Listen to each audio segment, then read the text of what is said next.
And we are live. Hello, everybody. Hello, Welcome. everybody. Good Welcome. afternoon. If you were with us this morning, welcome back. You'll be sick of hearing my voice by the end of today. You really will. I'm just going to mute my other screen. That's it. Right, there you go. I'm all right.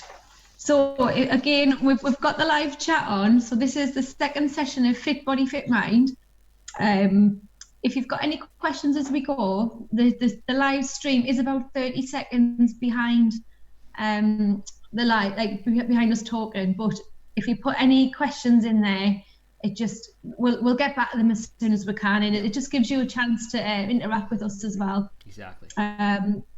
So this is Fit Body, Fit Mind session 2. This is the last session that we'll do for this class. If anybody did miss the first one, there's still time to go and re-watch that back, and we will be running both of them again with another live stream in a couple of weeks' time, I believe. So keep checking our Facebook, Media Savvy CIC, and you'll get any updates of any more live streams on there. So today we're going to look at diabetes. We're going to look at the signs and symptoms of pre-onset diabetes. So diabetes is reversible. Oh, I'll just give you a quiz answer there. So it is type 2 is reversible before you get it, all right? So if you actually have diabetes, you can't reverse it. You will be on medication for life. But if you get these symptoms, which is what we call pre-onset diabetes, you can do a lot to stop it happening. But once you've got diabetes, you've got diabetes. But the idea is look out for these type of symptoms, and hopefully it'll prevent you from getting diabetes, because it's becoming such a big thing at the minute. Diabetes, it's like a lot of people have it. Now there's a lot of things that can cause it as well. So lifestyle is one. So if you think about the types of jobs that we have now, we're not as active. We haven't got as much time to prepare food even as well. So if we look at our diets, a lot of the food that we eat, ready-made, convenient, grab and go. You eat on the go. If you work in a city centre and you're rushing around, like, you will just go and grab a pre-packed sandwich or whatever's off the shelf. You're not actually having to make anything or cook anything put that time in. So we don't eat as well. So that's part of the problem. We're not as active, another part of the problem. And just our lifestyle in general. I think we work a lot more, and probably stress as well, and things. Everything has an impact. And if you looked at session 1, we covered sleep. We covered how important sleep was to you, why we need it, how many hours you should have. And if you don't sleep a lot, that can make you crave sugary snacks. All the sugar in your diet then can lead to diabetes as well. So there's a lot of connections, but we just need to start thinking about our health really. And diabetes is such a big thing. You don't want to be on medication for life if you can avoid it. So we're going to look at that. That's the big thing today, diabetes. We're going to look at a couple of tasks for keeping your brain active. All right, so I've got a few little, just a couple of little things. All right, so a pen and paper again would be handy, just because you might have a little bit of working out to do. And we're also going to look at eating healthy and benefits of a healthy diet. And we'll briefly look at food labels. I'm not going to go into details on food labels in this course because it's in one of my other courses, but I will do a quick recap what to look for, how to quickly pick up an item, what to look on the back for, and make a sensible choice, whether that's healthy, okay, or avoid. So red, amber, green. We're going to quickly look at the traffic light system. So we're going to go straight into the first slide, Daniel, which is on diabetes, and it's just like an overview really of signs and symptoms. Yep. All right. With that. You got that one? That's the one, yeah. So these are signs and symptoms of before you would actually be diagnosed with diabetes.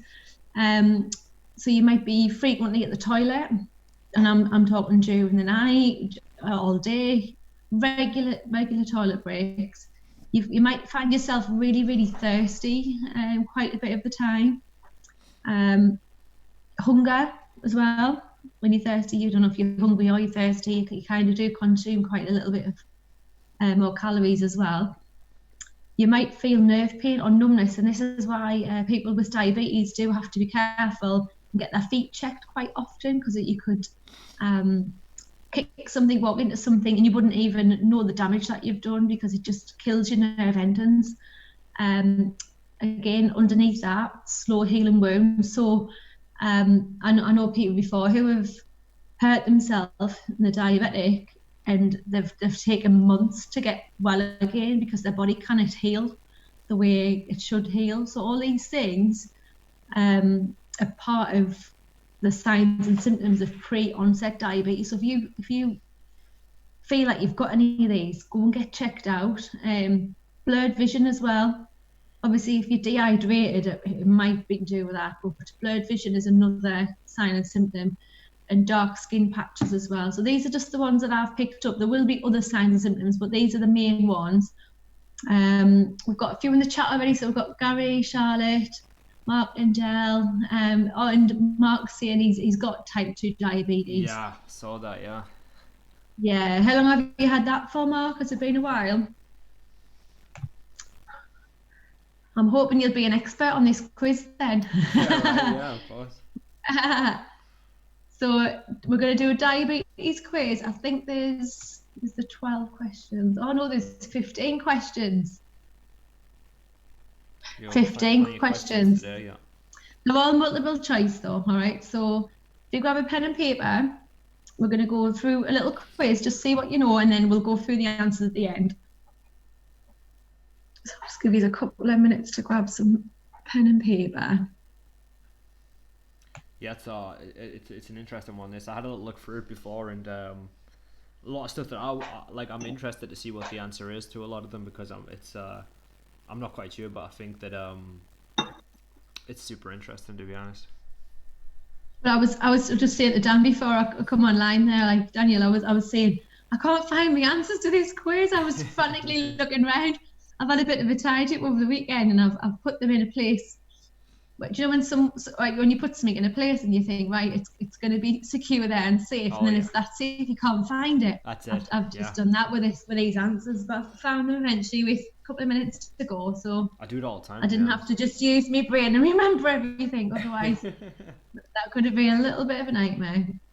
All right, so we'll go straight in then. So we'll go into question 1. So how many different types, and these are the main types, these are not the diabetes that can come and go. So what are the main types, or how many of diabetes do you think are out there? So how many different types of diabetes are out there? I'm going to let the cat out. That's No worries. I know, it's going mad at the door. Come on, you. Okay, guys, so has anybody got any ideas?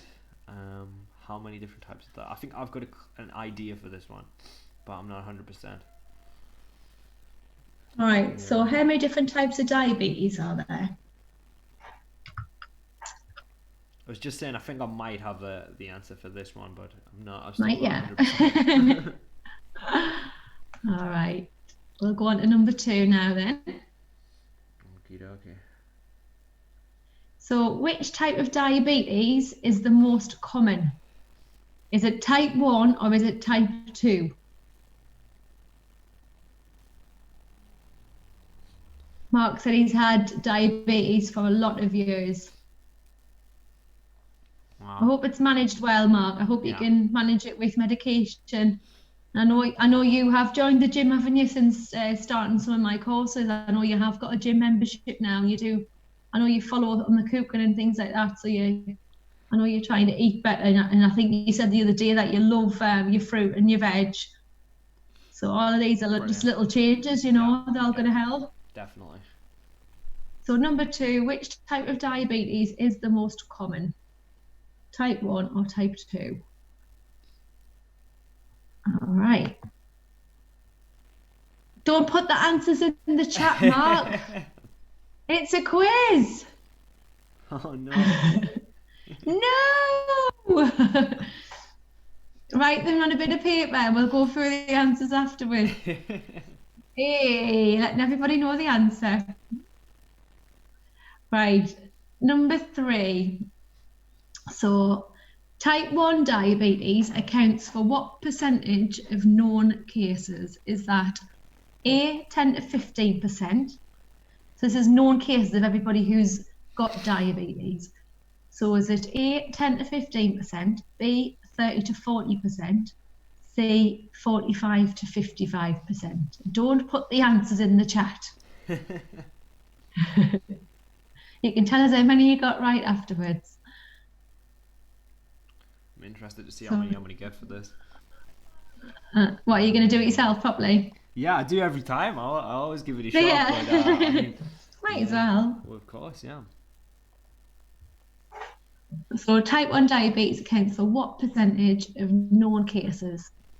A, 10 to 15%, B, 30 to 40%, C, 45 to 55%. Oh, he's apologising now for putting the answers in. He's on metformin and his blood levels are great. That's good to hear.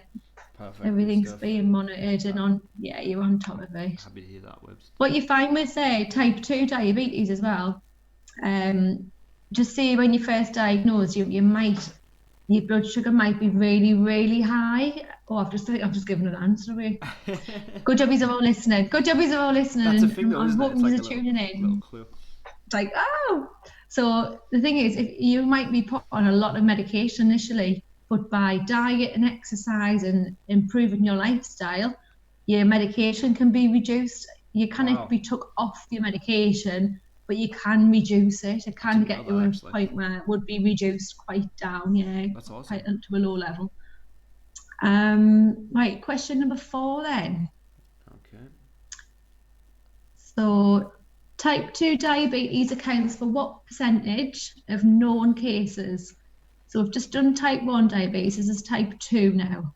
So A, 40 to 50%, B, 60 to 70%, C, 85 to 90%. So what percentage, this is of everybody who is diagnosed with diabetes, what percent of type 2 accounts, is it 40 to 50, 60 to 70, 85 to 90? So yeah, so obviously your answer in the previous one is going to correlate with this one, I guess, because otherwise it doesn't make sense, right? So that is right. That is right. You might get 2 right or 2 wrong on this one, depending on what you're Yeah, exactly. So, yeah. It is interesting, though. It really is. Definitely, it really is. And it's good to know you can reverse it to a certain extent. No, exactly. But really, you want to get on top of it before it hits this stage. Yeah, and I think it's great because I think a lot of people maybe don't realize that they might be at risk for it, or how it's not as rare as some people might think, maybe. So it's some of it is genetic as well. Some of it will be passed down. I guess we'll find out a little bit more about that as well. But I'm trying not to say it too much in case I give all the answers away, because I know what I'm like. I'm like, blah, blah, blah, blah, blah, and then all of a sudden I've told you like 10 of the answers. But that's it, yeah. But all right. It's good though. Number 5. Okey-dokey. I think this is the one I've already given you, right? I've already given you this answer, so if you were listening, you should have the answer to this one. So number 5, diabetes is best defined as a metabolic disease characterized by low blood sugar, a metabolic disease characterized by high blood sugar, a family of blood infections, or none of the above. I'm going to give you a clue. It's not D. So it's A, B, or C on that one. So low blood sugar, high blood sugar, a family of blood infections. What do you think it is characterized by or defined by?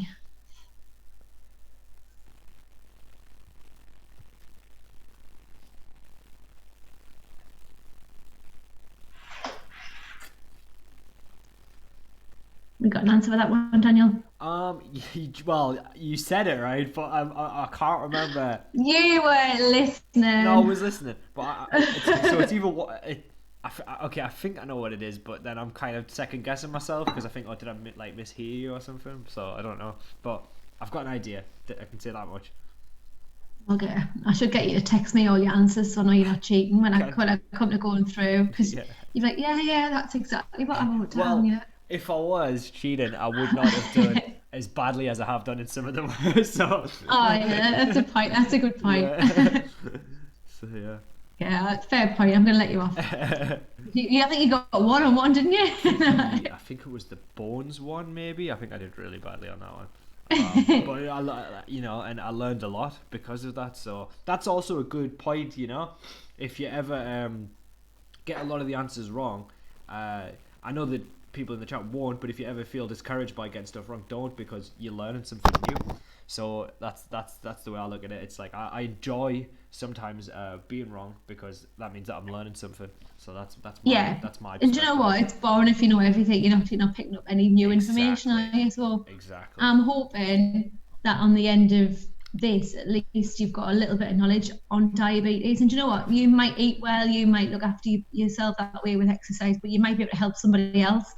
And you might be able to guide somebody else or keep Definitely. family members right. Or Definitely. if you've got children, like prepare meals that is going to be healthy and 100%. keep their bodies healthy. Even if you've got diabetes yourself, it doesn't mean that your children have to have it. So you could make good choices now that you've got that little bit more education, Definitely. and just help people around you. Well, and I think that Um, without giving too much away, yeah, yeah, obviously we spoke about that there's different types of diabetes and there's different ways that people get it. But I think that one of the things that is linked to this is are some of the more addictive foods, right? Try to be oh god, yeah, intentionally as vague as possible. But yeah, so some of those foods that will make this kind of stuff more of a risk factor are like more addictive foods, and people could end up consuming more of them. So yeah, I think that's like what. high in fat, high in sugar. Yeah. Oh, did I just say number one? Oh my god. Right, okay, moving on. Number six, quick. I get it. Jeez, I need to just read the questions out and not say anything else. Number six, diabetes can be cured with diet, exercise, and medication. Now, if you were listening, you would know this one. So this is when you've got diabetes. So diabetes can be cured with diet, exercise, and medication. True or false? We've got. Oh, can you read Anthony's out because it's quite far away? Yeah, I've got it for you. Anthony said, when my sugar was high, I talked to the specialist nurse about the kill switch engaged singer going into diabetic recession.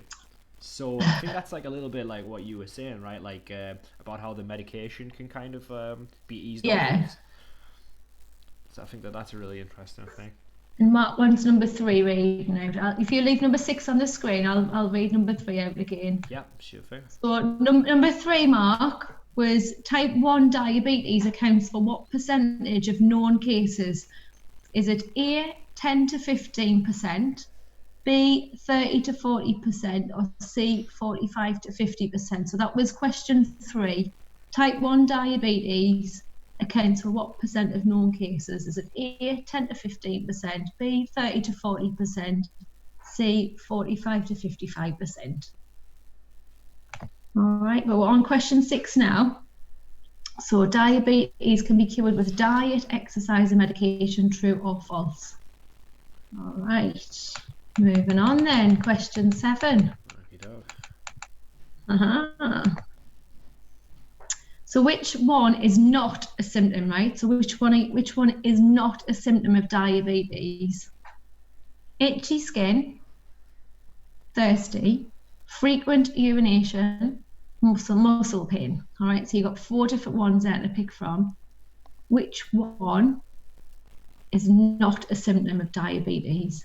Yeah, if you could cast your mind back, guys, to earlier in the stream when we talked about some of the symptoms, might be some of those in there. So it's just something to bear in mind, guys, if you can remember.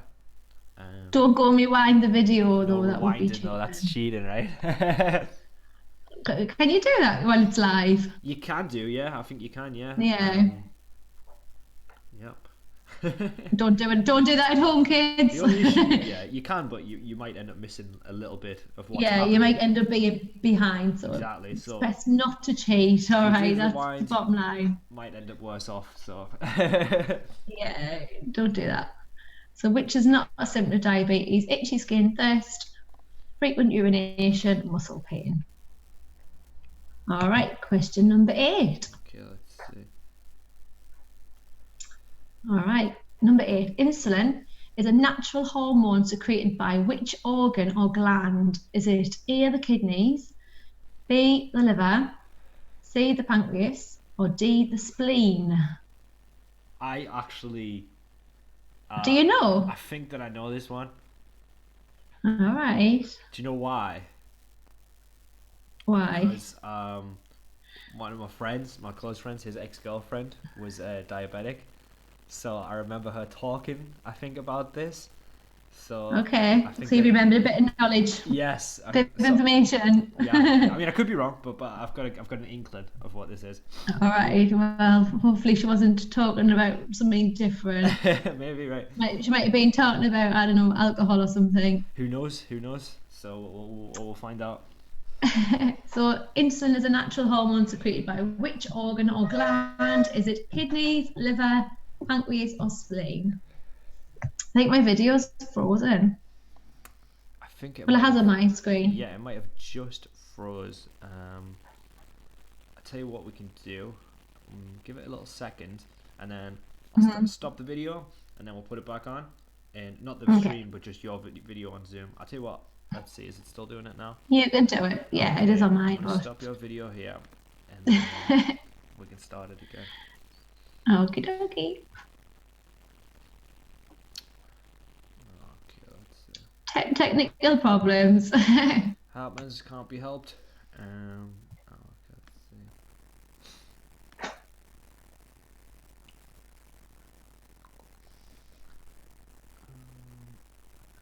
Should I come out and then restart it? Yeah, I'm gonna end the Zoom meeting, okay? And then I'm gonna Send us another link. I'll send you another link, okay? Right, be back in a minute. I don't know if Okay. anyone hear me or not. No worries. Yeah, we should still be live now. I think they can still hear you. Okay, I'll just end Okay. the meeting now, Mel. I'll send you another link just by email. Okay, see you in a sec.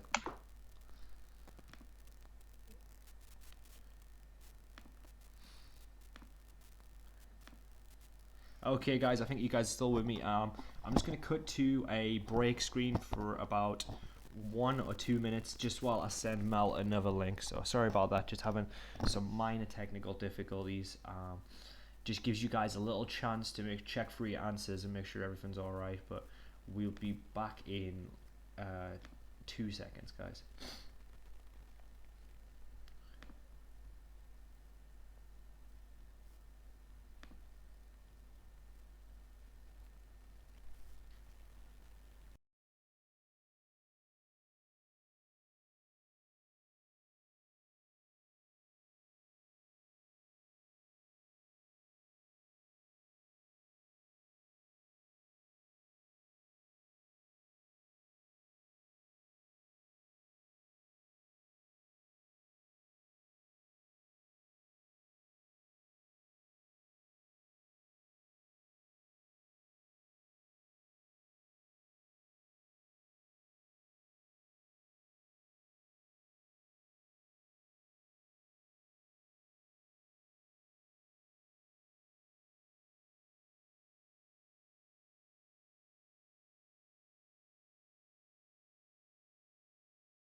Most people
Hello.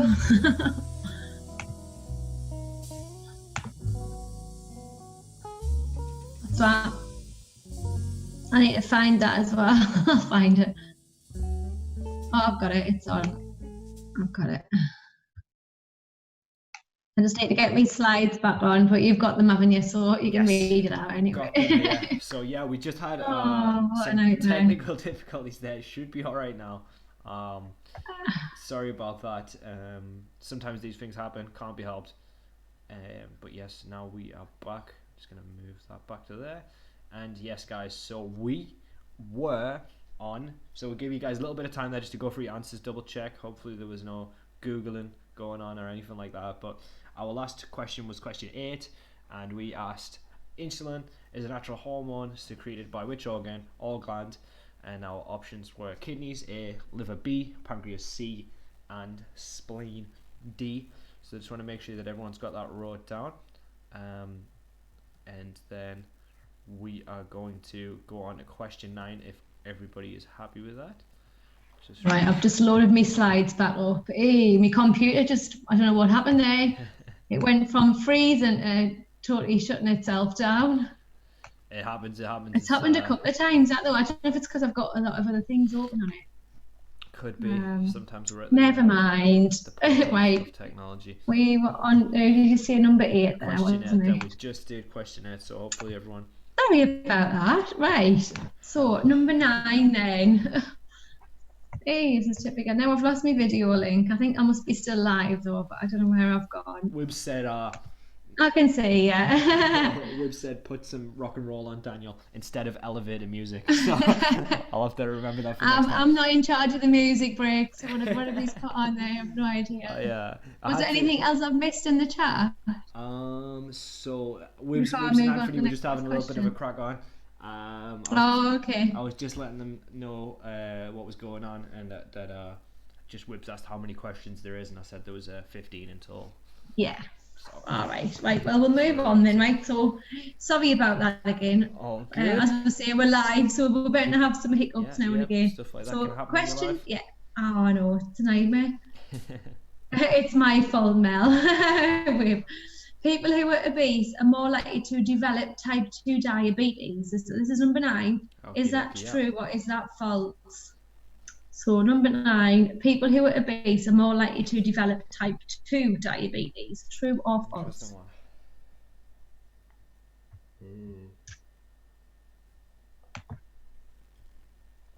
What do we think, guys? Is that true or is that false? Don't ask them to put it in the not in the chat. please. Right, you can answer me in your head, but you can't answer me out loud. Telepathically. That's it. You can channel it. I'm hoping you all get number 10 right, because I did mention this one. This was one that I gave away early on. So number 10. Yeah. We'll move on to number 10 now. Got it, yeah. So pre-diabetes is considered a reversible condition. Is that true or is that false? Pre-diabetes is considered a reversible condition. True or false? I think I know the answer to this one. Yeah. I think so. You're doing well, Daniel, today. You seem very confident. We'll see. You can continue to test me when you go through the answers. You can ask me first, and then we'll see how I do. But, I'm gonna ask you first before I give any answers out, so I'll catch it out if you're cheating. You're welcome to. So number 11 then. Okay, Type 2 diabetes can cause long-term damage in the, all right, so is it kidneys, eyes, your nerves, or all of the above? So kidneys, eyes, nerves, all of the above. So this is type 2 diabetes. Can cause long-term damage in what? Mark, do not put the answer in the chat. We know you have diabetes. We know you probably know quite a few of these answers. Wibbs has got an advantage coming to the type 2 diabetes stuff, right? Definitely. Also, if anyone isn't signed up for this course, we do have 2 or 3 places left on it for this round. Obviously, it's going to run again at some point, but it would be good to get you signed up. So if you're not signed up for the Fit Body, Fit Mind, drop me a message at some point or put it in the chat and I'll get caught up with you with an enrolment form. We'll get you signed up, because there seems to be quite a few in the chat today. Just make sure that you've definitely signed up for that. We'll get you a certificate. So question number 12 then. Yeah, question. Gestational diabetes, right? So this is a temporary type of diabetes. Wow. Occurs when, all right? So is it A, during pregnancy, B, after a bout of shingles, C, at birth, D, after menopause? So gestational diabetes occurs when? Never heard of this pregnancy, before. Shingles, at birth, after menopause. Wow. I mean, I didn't know that was a thing, but that's really interesting. That's why I said before, in case anybody thought question 1 might have been a little bit of a trick question, because there is this type of diabetes, but it is temporary. Interesting. Interesting. There you go. Yeah, I've got no idea for this one. I've heard that before, though. I definitely feel like I've heard gestational diabetes before. That sounds familiar. Yeah. Yeah. As soon as I give you the answer, you probably go, oh, yes. Yeah, probably. I think so. All right. Question 13 then. So we're nearly there. I've got 3 more. Question 13. People with diabetes are prone to A, acne, B, pimples, C, infections, D, migraines. So people with diabetes are prone to acne, pimples, infections, or migraines. Which one do you think that is?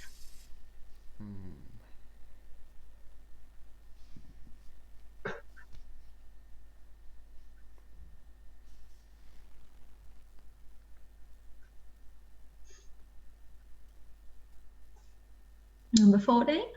2 more. And then what I'll do before we move on, I'll go back to question 1. I'll go through all the answers. Good idea. So yeah, number 14 then.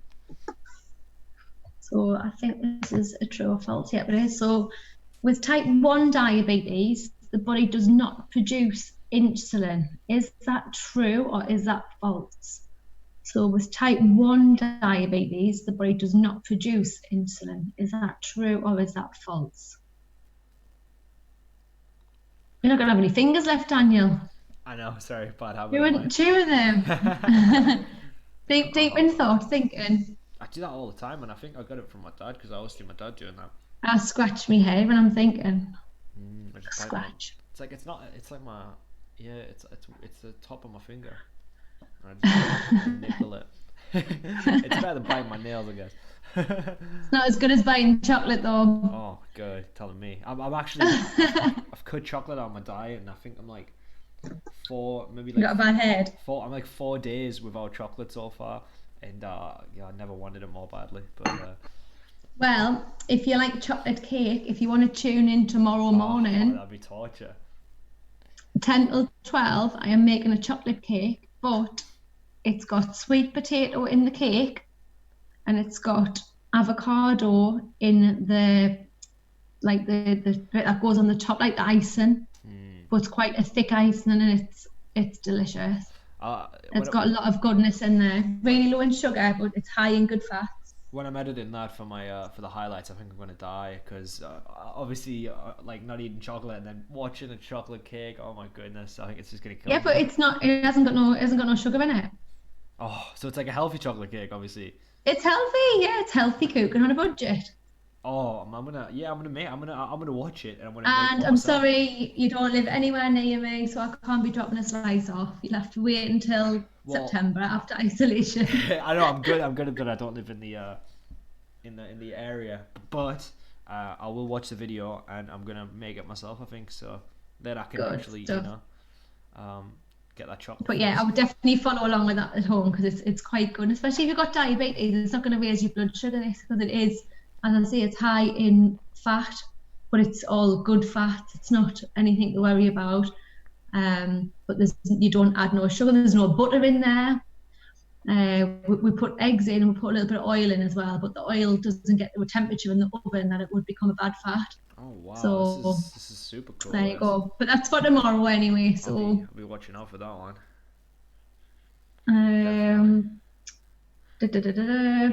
Right, so we've done. That was 14, wasn't it? 14, so 15. Yeah, we're on a 15. Last one then. When the body does not respond to the insulin that it makes, this is called what? Is it called type 1 diabetes, type 2 diabetes, both of the above, or none of the above? So when the body does not respond to the insulin that it makes, this is called what? Type 1, type 2, both, or none?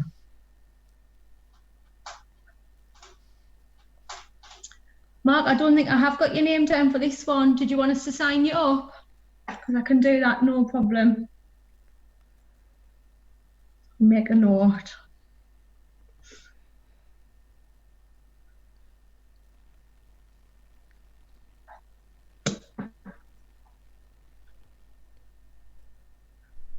It sounds like the dream course tomorrow to learn how to make a healthy chocolate cake and then to be able to eat it at the end of the stream.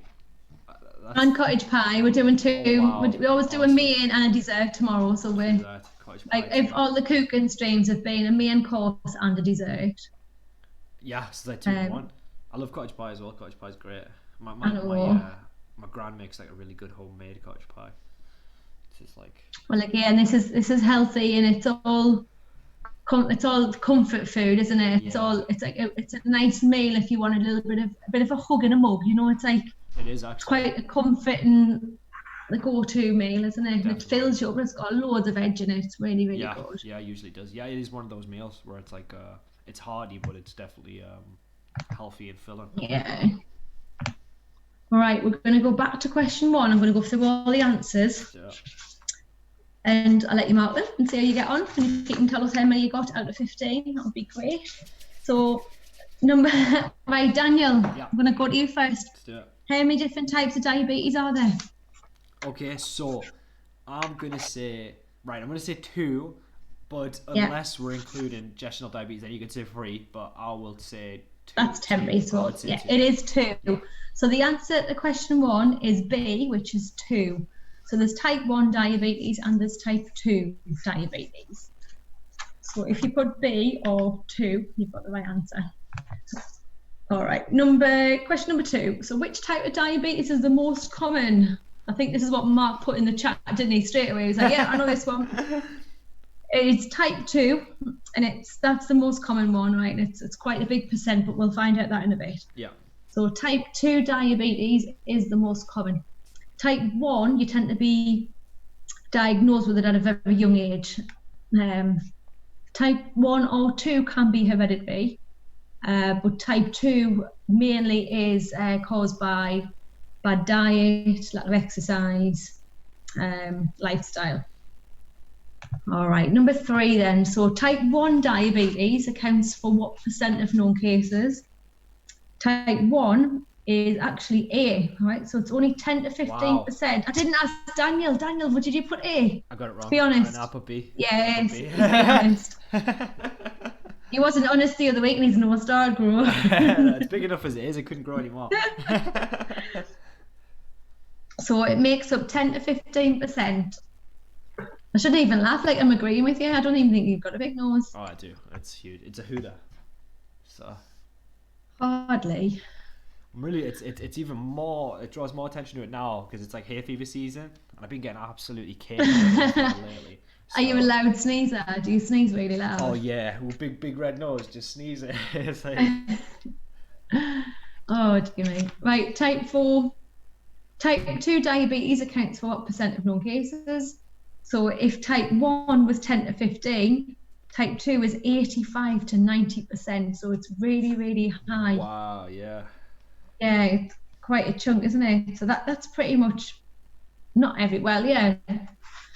It's a lot of people, isn't it, with diabetes type 2. Yeah. You think about how many people have it. Number 5 then. Okay. See what you've got for this one. How are you then, Daniel? Okay, I'm gonna say B.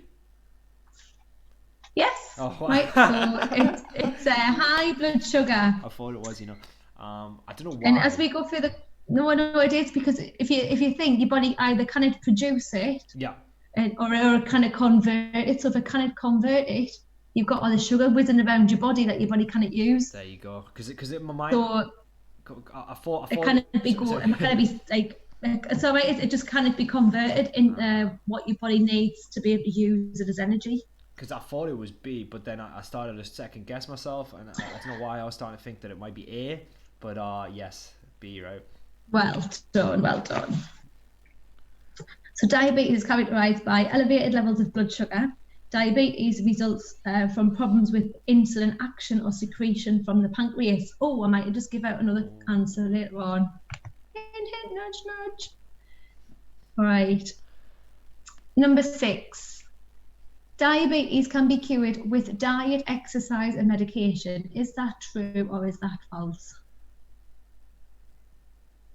Go on, Daniel, I'm waiting. Okay, so I would say false, but there is something else that you may be able to cure. That's as much as I'll say on that. That was almost a spoiler. No, but it is false for diabetes. So you're right there. So diabetes can be cured with diet, exercise, medication. Diabetes can't be cured. But yeah, don't say anything more because I know where you're going with that one.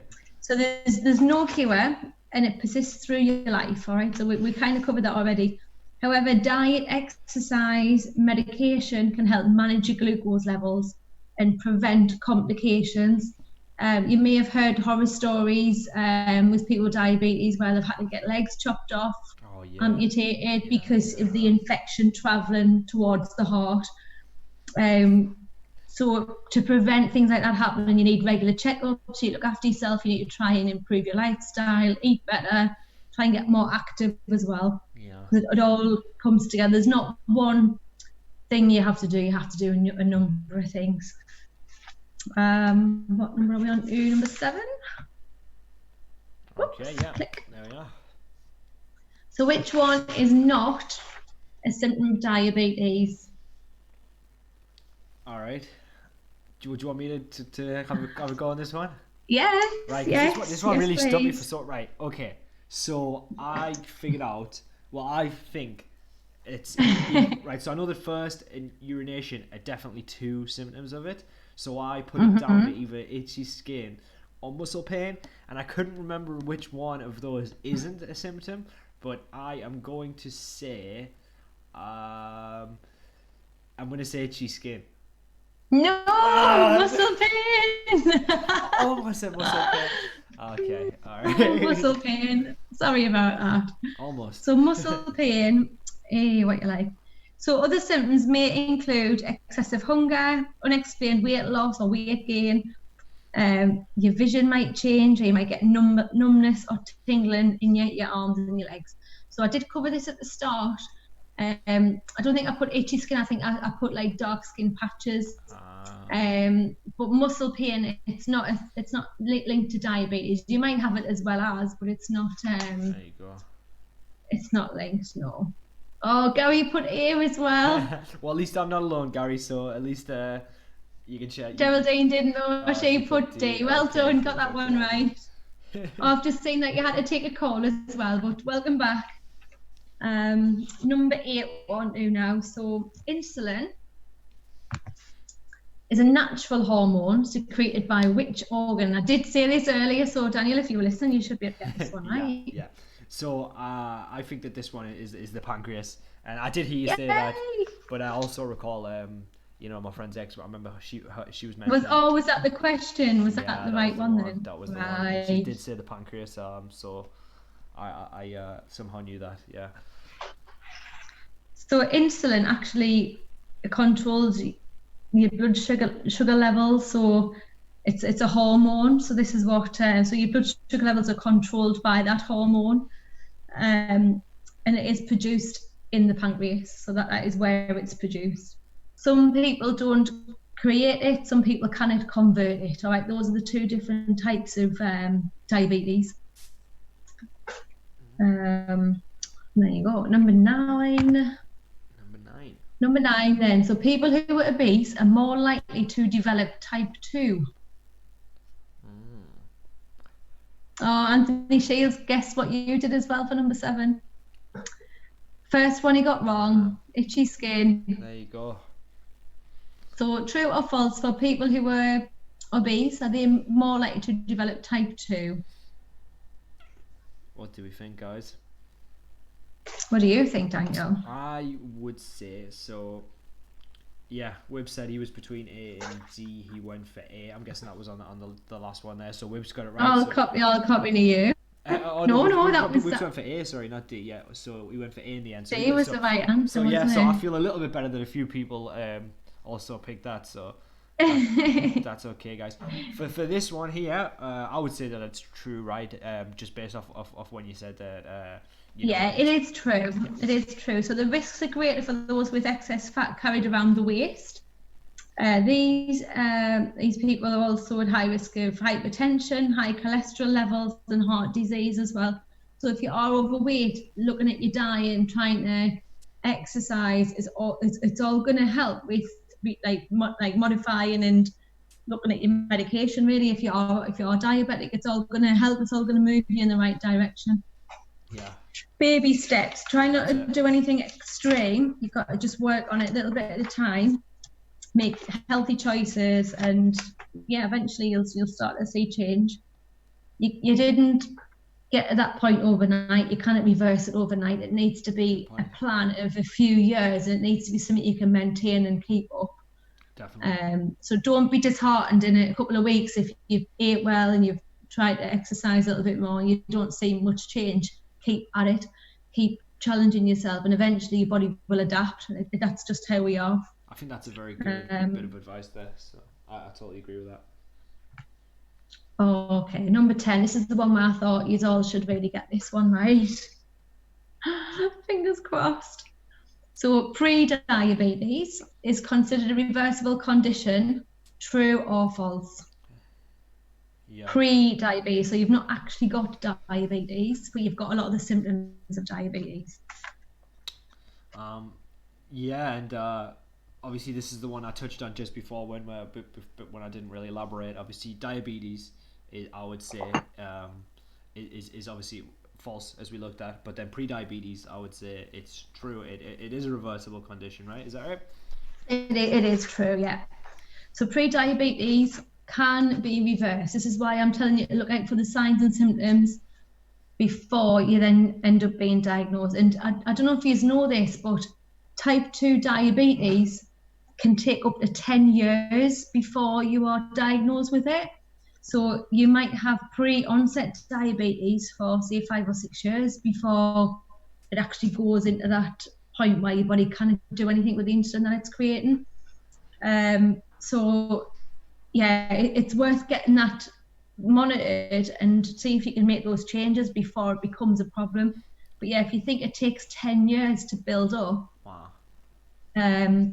It's a slow progress. It's a long, slow progress, but it's damaging in a lot of ways, isn't it? So number 10, so pre-diabetes is being referred to as impaired glucose tolerance and is thought to be an early potentially reversible stage of type 2 diabetes.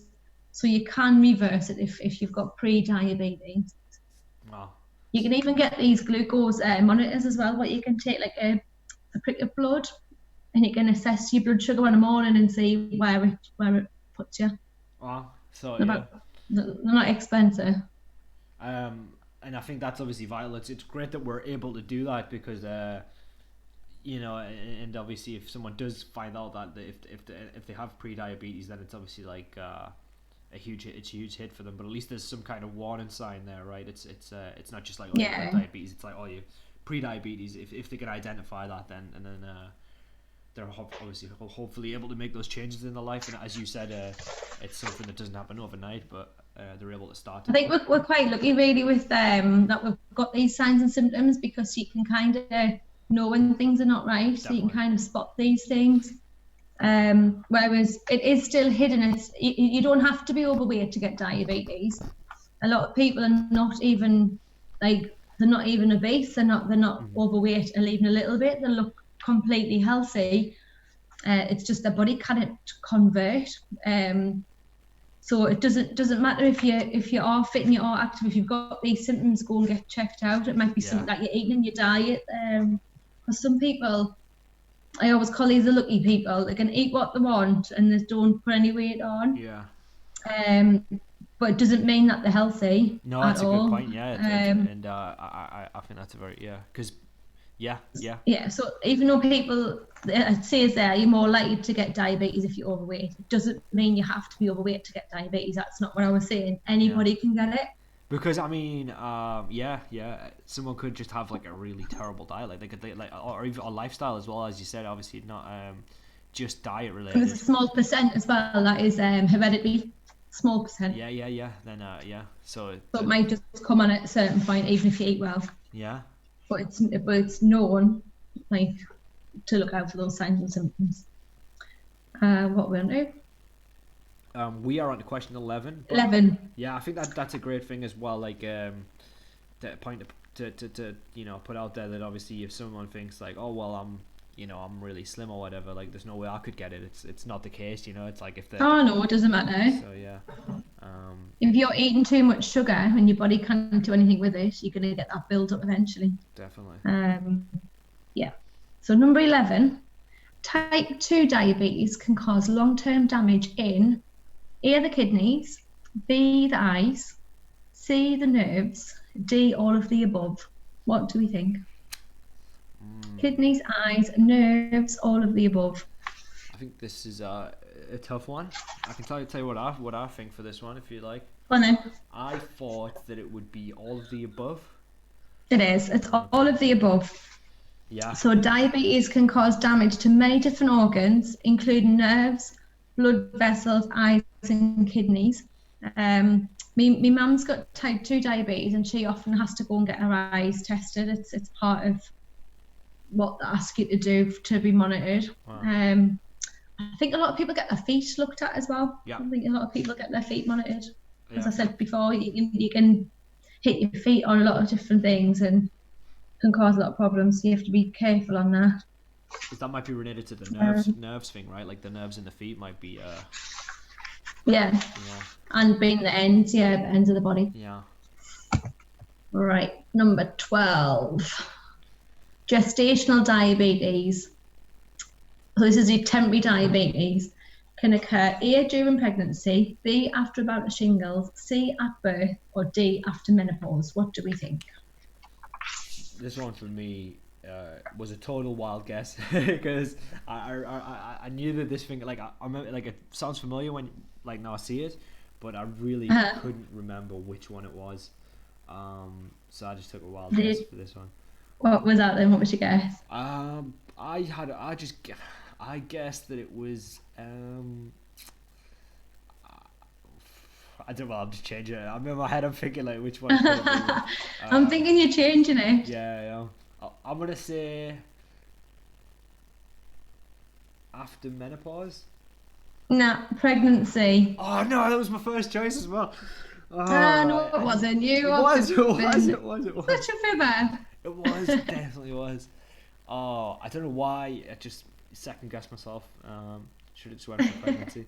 Yeah, I thought it So was. gestational diabetes is diabetes that occurs during pregnancy. It occurs in about 4% of women and carries an increased risk for complications of pregnancy. All Oh right, wow. so you normally get tested if one of your parents has diabetes. It's normally quite common then that they will test you for that. Wow.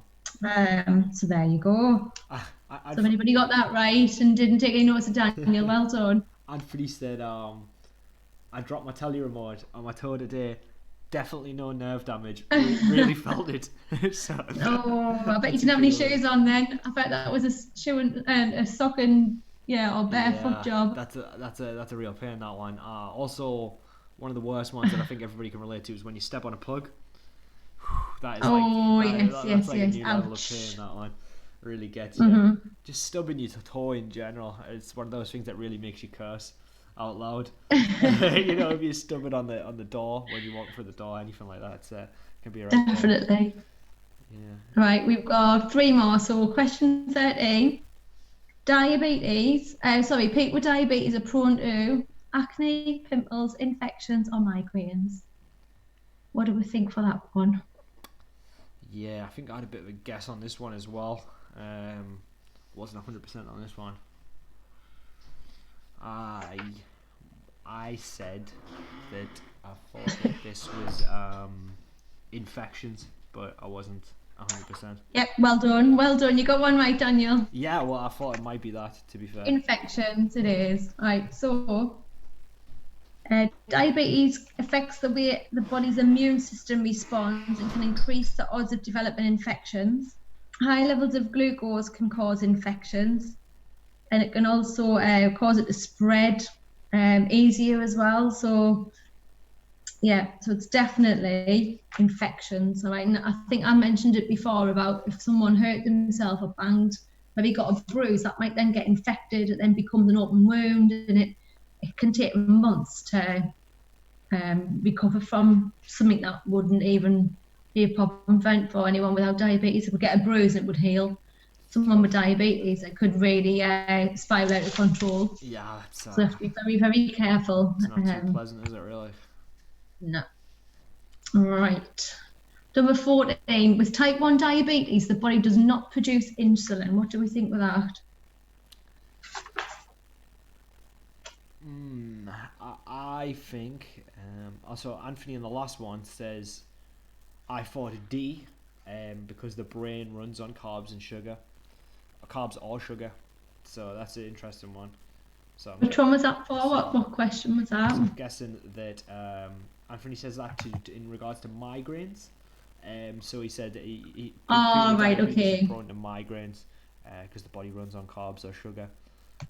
I'm guessing that was. I can see why you would say that. That's quite an intelligent guess, actually. But sorry, you're wrong.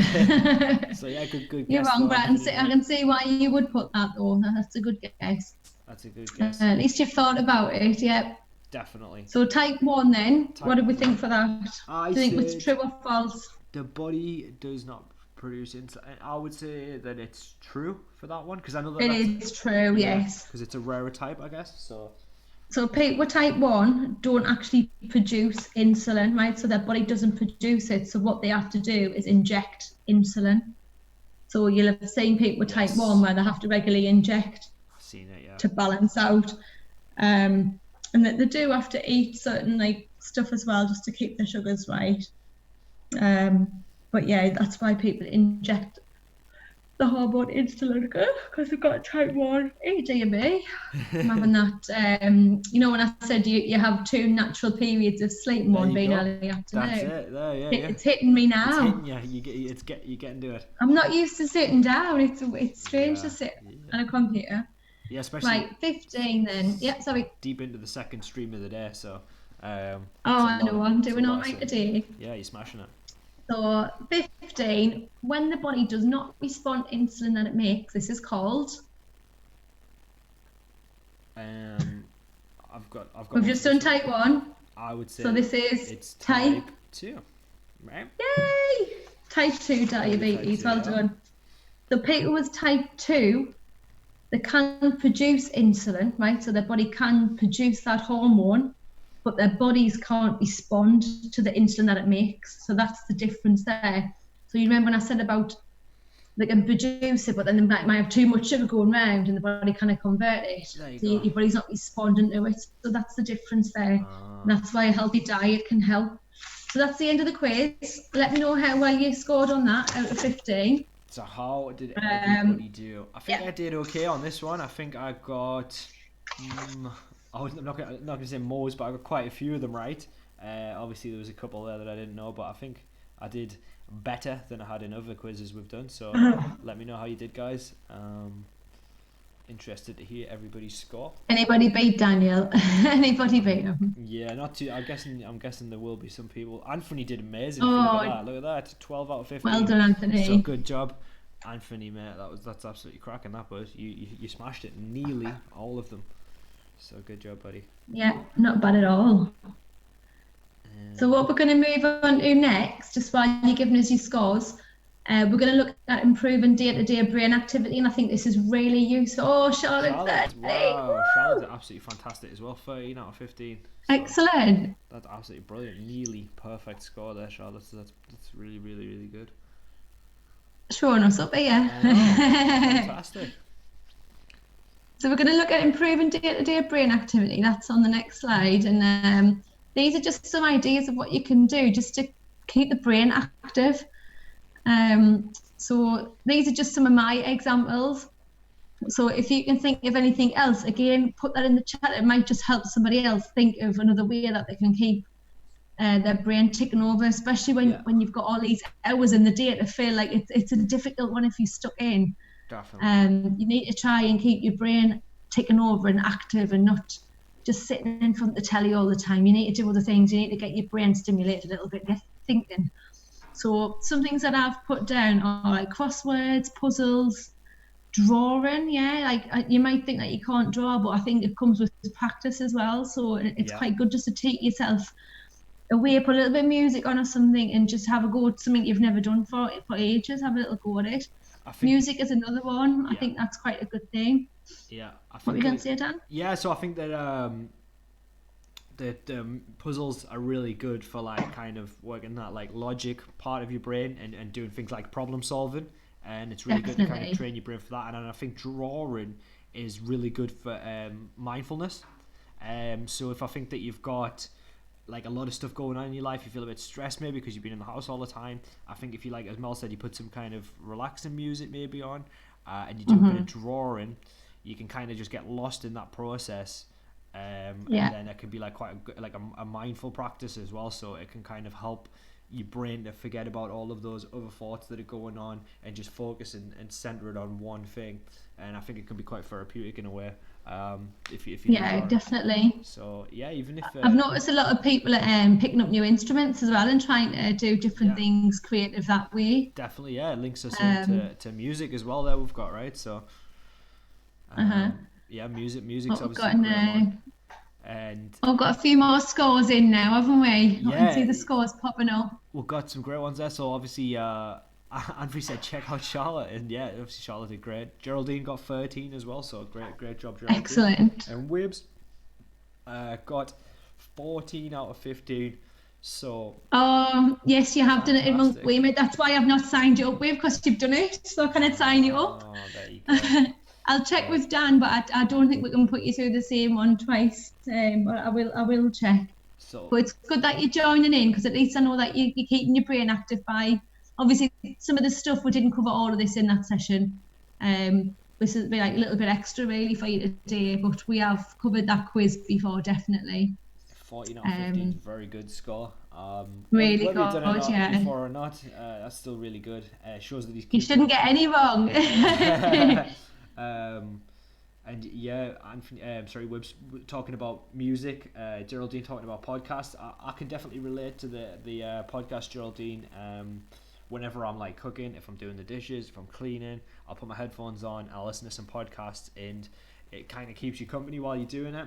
And it can also, you can learn a lot of stuff that way. So podcasts, Yeah. audio books, it's a great thing on the go to get in some more knowledge, or even just to kind of There's a lot of information, isn't it, on there? Like, there's a lot of exactly, information that anything you you can do other things while you're listening, yeah. cool. You haven't got to physically watch it, you can just have it on in the background when you, I don't know, prepping your tea or doing anything like that. Exactly. Oh, she's also upcycling and loving it. Yeah, I'd like to upcycling is see what awesome. you've been up to. You'll have to send us some pictures. I love a bit of upcycle. Yeah, it's great. It's because I love watching that. There's a show on the telly that I watch. I can't remember what it's. The Skip First. Have you seen it? I haven't seen it, but it sounds pretty cool. Oh, I can't remember what it's called. They go to the skip and I think I don't know if it's like being recorded off ages ago, but they'll normally get what people are throwing away. Like they might grab like old chairs and stuff, and they transform them into all sorts of things. I love watching that show. It just gives you loads of ideas. Upcycling's awesome. Yeah, I mean, But, it's helping the environment, and it's it's a creative way to do a bit of art as well. So I think that it's really really cool. definitely. I'm And the reading was the other one on there. So grab a book of someone who you're interested in, or yeah, I would try and get away from a computer. I know a lot of people, they read stuff online all the time, and I would try and get an actual book or a magazine and take yourself away so you haven't got that eye strain of a computer, and just try and have some downtime. What I do is loads of things. obviously everyone's different and depends. But what I'll do is I'll put my phone on like airplane mode, or I'll put it I'll put it away somewhere, and then I know that when I'm reading that I'm just not even going to be thinking about that, because it can be really disruptive if you're checking your notifications all the time.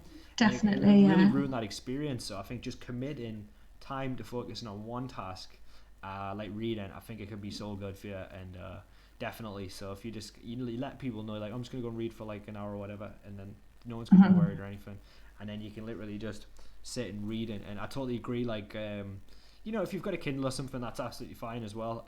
Or even if you have to read on your computer, that's fine. But if you can get the book, yeah, I agree. And it's just being able to sit and read, and I think it's absolutely awesome. So definitely agree with that. Definitely. I've been reading. But Go on. there's loads of things, isn't there? Like there's just so much you can use this time, be productive with it. You could even pick up a new language if you wanted to. Yeah, You could exactly, even You could study some do something languages. like that. Yeah, anything like that. So yeah, there's just it's a great chance to be able to invest in something that you've always been interested in, but never really had the time to do it. So yeah, anything like languages, instruments, anything like that. Yeah. I have had the guitar out a bit, mind. Awesome. I feel like I've improved a little bit since lockdown, because Fantastic. I've been playing like not every day, but I'm getting into the swing of trying to get into a habit again of doing it. Because I used to play a lot when I was younger, and then you just stop, don't you? Things get in the way, and then it goes to the side, and you just kind of forget about it. I'll have to hear like a duet with you and Dan where he's on the sax and you're on the guitar one time. I think that would be awesome. So, I don't think Dan can really play the saxophone at the moment. Yes, It's a bit rusty. I think we need some lessons on that. Fair enough, Oh, there's Charlotte's put. She's been reading a lot lately of manga and art books. Brilliant. Like you've had for years, but you've just forgot that you've had them. So that's good. I've lost my teaching book written by my physics teacher. Oh, just shame on for You've lost it? Oh, man. Hope it turns up then, bud. I do the same with my phone when reading, not doing yoga. I think it's a really good time now just to shut off, because your phone, if you think of all the devices you've got on your phone, like all the other things, like you've got your email attached to it, Yeah. you might have Facebook attached to it, then you've got WhatsApp, you've got normal text. Yeah. People can call you on that. There's so many things, It's and pinging all the time. some days it can just go wild, yeah. So Yeah. it's quite therapeutic and refreshing just to have that proper downtime, Definitely. and wind down. So I'm going to move on. I'm going to do some brain activities. I'm just aware of the time, but I know that we did go on off air for a little bit. So I've got a few brain activities for you to have a go. Now there's 3 different ones, right? And this is just to get you thinking, all right? So I'm just trying to wake the brains up a little bit. So the first one, right? I don't know if you can see this. So we've got 2 triangles. Both of these triangles are made from the same shapes. Can you work out how one has an additional, should be additional area labelled A? So how has the first diagram got that extra square and the other one hasn't, and they're made up of the exact same blocks? How's that then? Can you work it out? I don't mind you putting the answer in the chat on this one. It's a team effort. So you've got two images. They're all using the same shapes, same size, but one of them has an extra area from somewhere. How is that? Have a little look at it. So it's just a little brain tease, all right? So I know, when I said about doing puzzles and doing word searches and things like that, it doesn't have to be using words, and it doesn't have to be the typical word search and puzzle. You can get your hands on things like this. Yeah. Oh, Wib saying, can't concentrate on reading books. Nice one, Mel, keep it up. Wib, we might end up doing a bit of a duet together as well. You never know. I might get involved in this band that you organise and this lockdown gathering, whatever it is. I know you've got the lyrics coming together, haven't you? I think you read them out in the live stream. Obviously, I know that Will's got his music and everything, and obviously that's amazing. But if he ever did, and obviously because he enjoys music, he might it might be worth trying out audiobooks one time, or even podcasts, because that's a good way, kind of. I know for myself, when sometimes I use audiobooks if I can't, like, if I'm not, I haven't got the time to kind of sit down and read. And audiobooks can be pretty interesting, especially if the person who's reading it has got a good voice or is interesting. And a lot of celebrities actually do audiobooks. So people like Stephen Fry, James Franco, they've done audiobooks of famous books. So it's obviously a bit more interesting when there's like a familiar voice. So definitely. To look at. Geraldine said, should A be green? No, it shouldn't, because if you count the squares along and up, the green shape in both are exactly the same area, so they're the same shape. If you coloured that one in green, it would go along 3 on the thin part, so that they're all exactly the same shape. It's not like none of the shapes need to change, but all of a sudden there's an A on one compared to the other.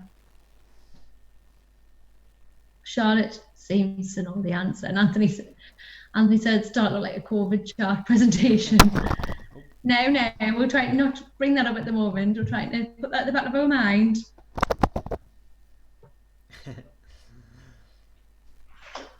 Yeah, I'm sure that I can totally understand what Anthony's saying about that, especially with the last couple of press conference things, briefings. Yeah.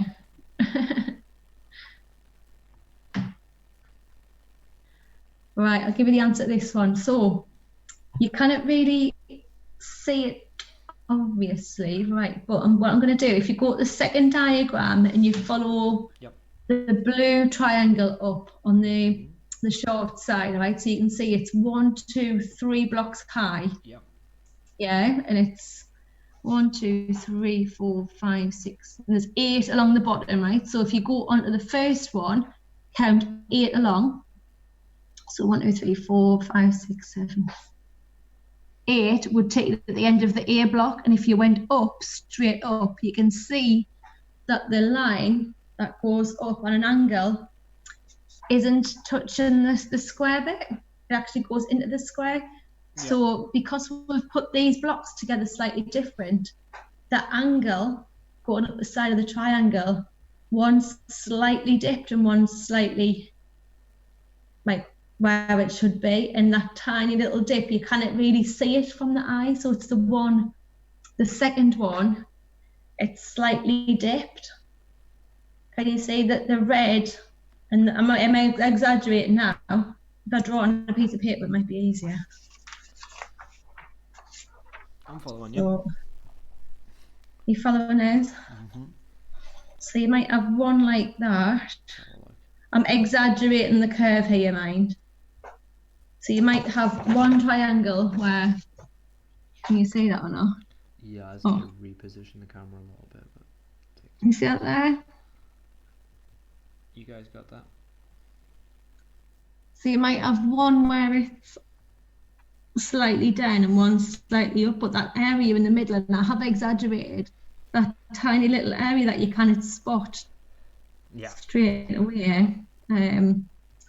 Like when you're looking at it, it's not really obvious, but that little area would make up here. So like a magic trick, really. There you go. So next slide. So that was the one. Next one is called equal shares. All right. So what you've got to do with this challenge, you've got to divide the land into 4 equal shares. Every share must be the same shape. So, for example, if I just get my pen and paper out and show you. Here's one I made earlier. Hang on.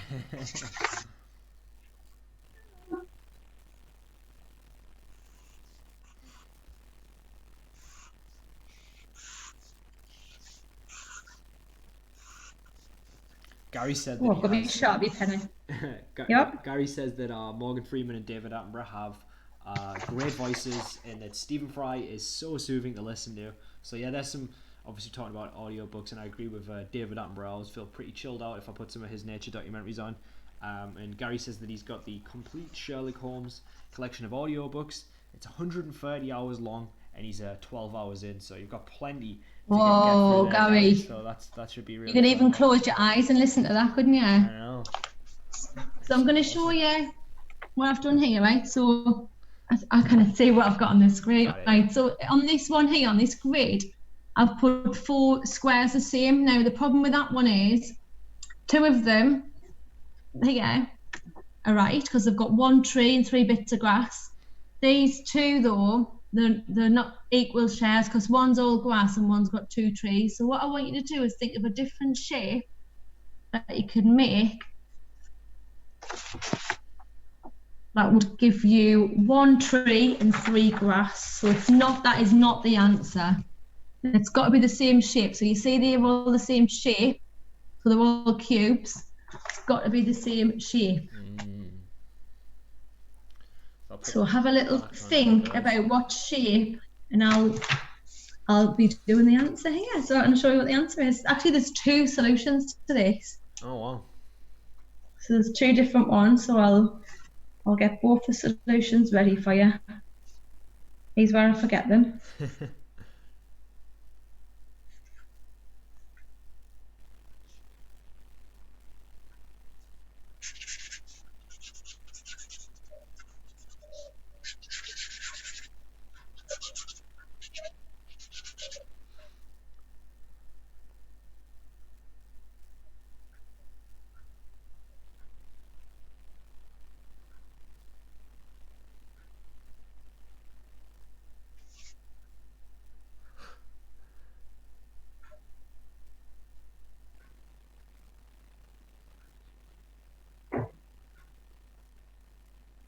Have you done it, Daniel? No, I actually haven't. I'm trying to figure it out.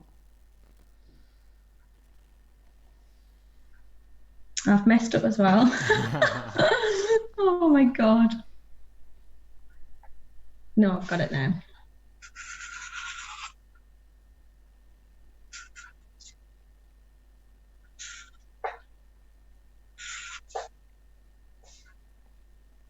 So So if you can tell me what shape it is.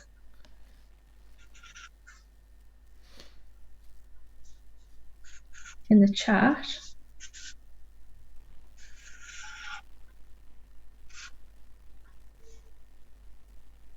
All right, done one. Well, it is now.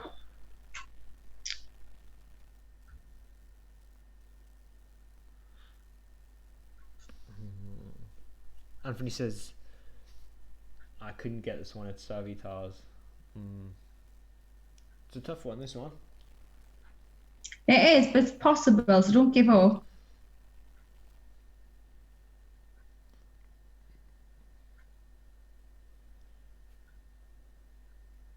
She thought it was possible. No, I've got it.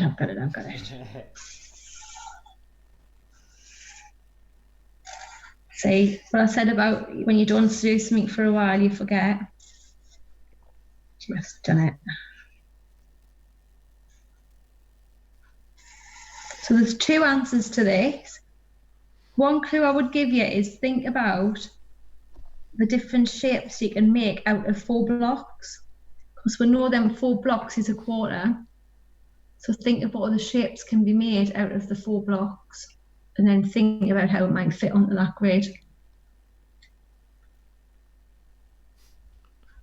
It's not a circle, Gary. It's not a rectangle, Charlotte. I'll give you one other clue. Both of them are in the shape of a letter. Oh, I kind of had an idea it would be like that, but I was trying to figure out how it would work. So there's 2 letters.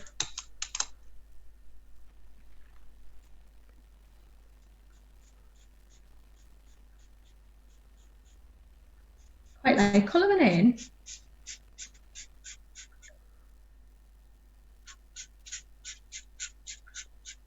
Give you another minute to have a look at that and I'll show you the answers. Once I've shown you, you'll go, oh man, it's easy.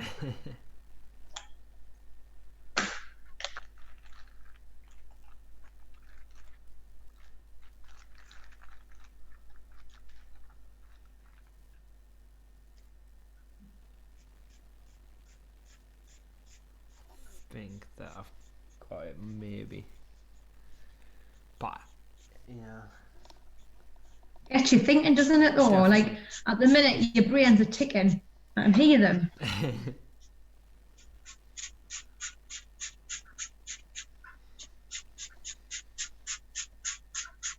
Right. Anybody had a go at it? Yes, well done. L is one of the answers, but there's one more. So I'll show you the L one. I'll bend it over so you can see the other bit. So the L, I'll show you on there. Can you see? I've made 4 L's. They're all the same shape. There you go. Yeah. I'm trying to peek round the side so I know it's all in view. So there's 4 L's there, but I've done 2 pink and 2 blue just so you can kind of see. Each one's got 1 tree in there and each bit's got 2 bits of grass as well. And this was me. Oh no! Get off! I think I've just given the answer away again. Damn you! So L is 1. You definitely split it that way. And T is another, right? So I'll quickly show you T. So T. So you can see the letter T there. They've all got 1 tree in, but they're all exactly the same shape, same area, same. Like everything's divided equally. Yeah, That's see that? cool, See, there's 2 solutions. Just gets you thinking. I like things like this because it is a bit of a brain tease. It does get you thinking outside the box. I've got one more to do, and then I'm going to quickly go over food labels, and then we're going to put we've got benefits of healthy eating, food labels, and then we've got Rob's video. If I'm on this morning, we're doing a stretching one this afternoon, so everybody can join in. Oh, I could do with some Yeah, we should all do it. Yeah, We should all do it. we'll do it The together. sun's coming out a little bit as well. It is, yeah. Right. Oh, get the Sharpies away because I can smell them. It's like quite nice. So the next slide, right? So it's the same type of scenario where we're looking at the area, right? So this time we want to divide this office space into 4 equal spaces. Each space must be the same shape and the same size. Oh, I need my Sharpies back out. I'll show you what it would look like if you were to half it.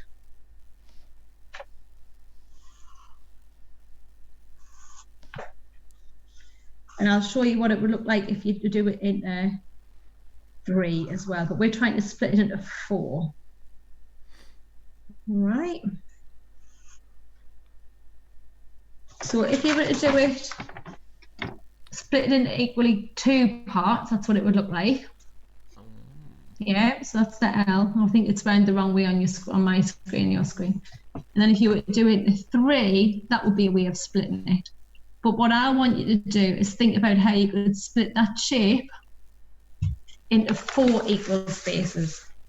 So it might be worth, if you've got a piece of paper, draw that L shape. You can kind of see it's three blocks, right? So it's quite even the way it's drawn. Might be worth just having a little scribble on a pen and paper and see if you can get the shape of this one. And I'm not going to give you any clues because I gave you too many clues last time. Jeez, I'm going to give you 3 minutes. 3 minutes, okay. So when my computer hits 15:35, I'll give you the answer. I'll draw the answer now while I know it.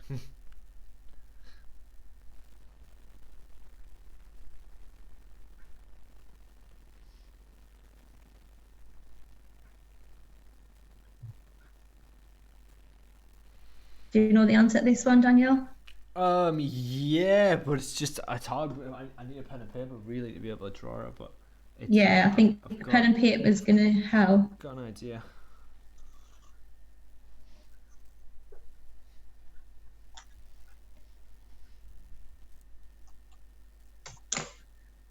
Webb says his memory's rubbish, you know. My memory is rubbish, as you know, Mel.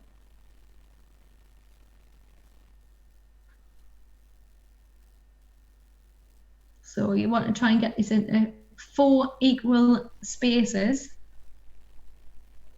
all the same shape and all the same size.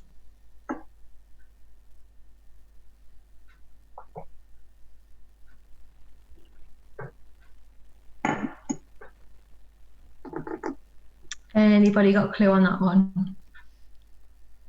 I bet you're just staring at the L now, staring at it, waiting for the answer to jump out.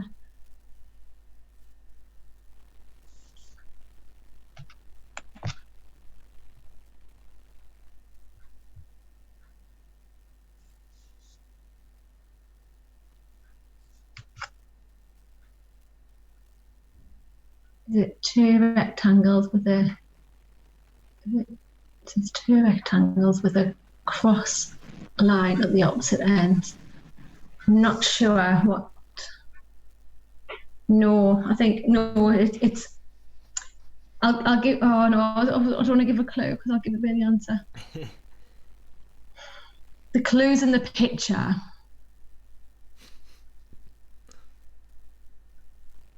It's the best clue I can give you.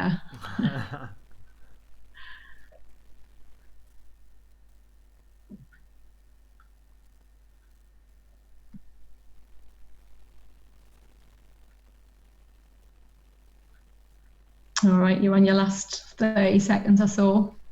And then the big reveal's coming.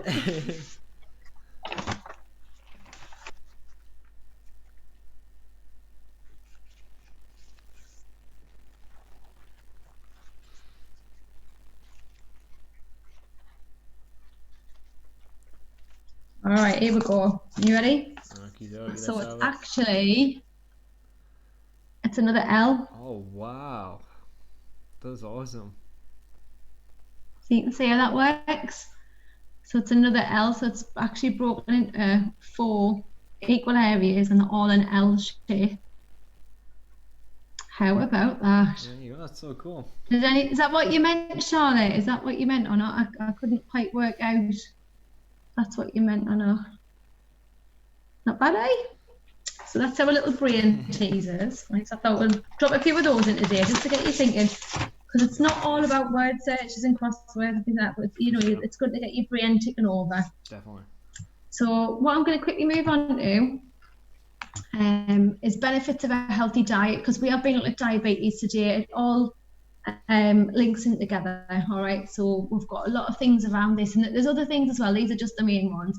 So benefits of a healthy diet: you're going to feel better if you eat well. You'll find that you've got that little bounce in your step. You'll feel like you've done something good for yourself. All right, so instantly you'll start to feel better, and you're giving your body what it needs, nutrient wise. Even by drinking more water and stuff like that, you really are helping yourself feel better.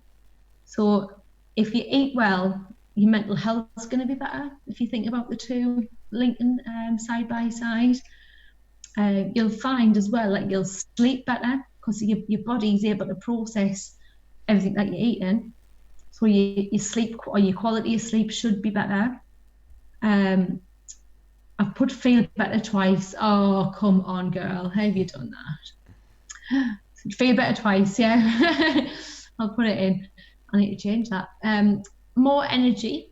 All right. So you will get a lot more energy. You'll feel like, even though you're probably eating less calories, you'll feel like you can do more. Your brain probably functions a little bit better as well.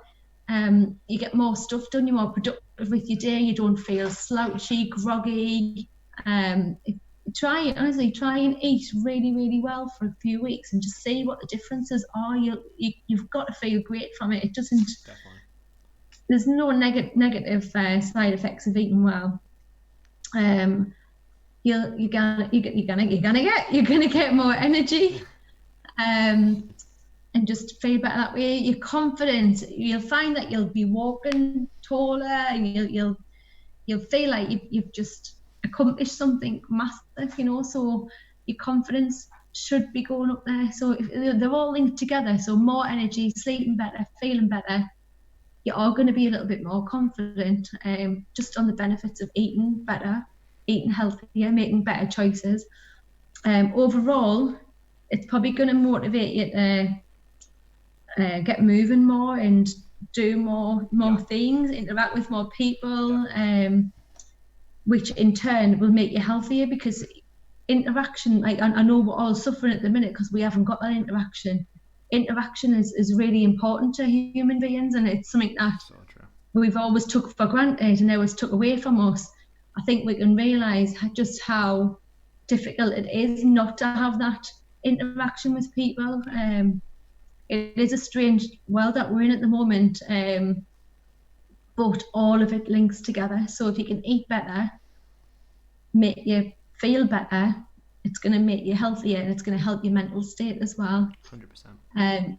You're less likely to be ill, and that's because you're giving your body what it needs. So you're getting a lot more nutrients, vitamins, hopefully water content is increased as well. And ultimately, if you've cut out a lot of processed food in your diet, you'll find that your weight's going to be controlled a little bit better. Charlotte's just put something in. I've seen a difference in my mental health since I started eating more healthier. I feel like I've got more energy to do stuff. Exactly, Charlotte. Absolutely. That's exactly what I'm talking about.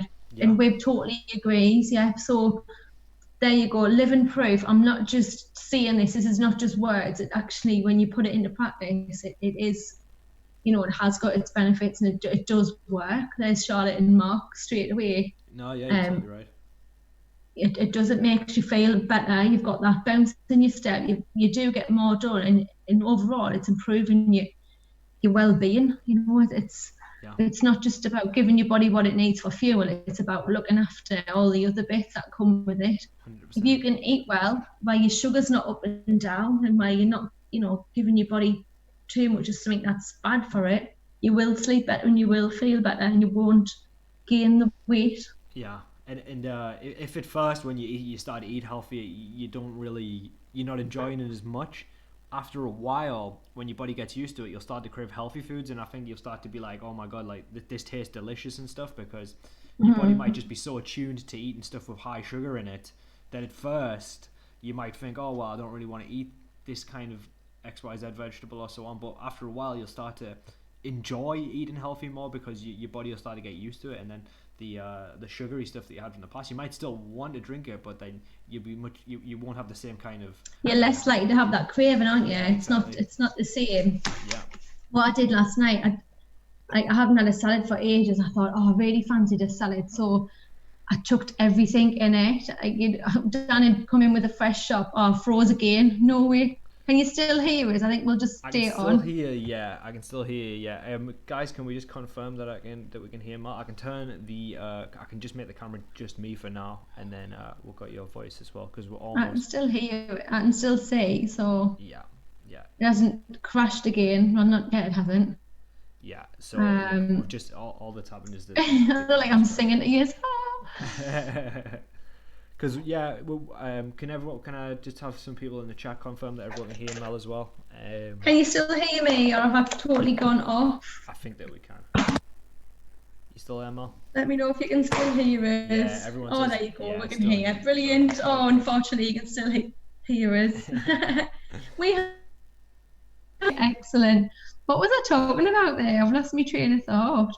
My salad last night. Yeah. So Dan had just done a shop, and you know when you've got a shop and you're like, oh yes, all this fresh stuff, like it just all of a sudden we had stuff to make whatever I wanted to make. So I put some lettuce in the bowl to start with, and then I added spring onions, some little tomatoes, cucumber. This sounds amazing. Have you seen those little peppers that you get in the jar? They're quite they're spicy, but they I know what you mean. Oh, kind of think what they're called. So I put those in. I put a few of those in, not too many. Like jalapenos, not jalapenos, right? I put them in as well. I put jalapenos in as well.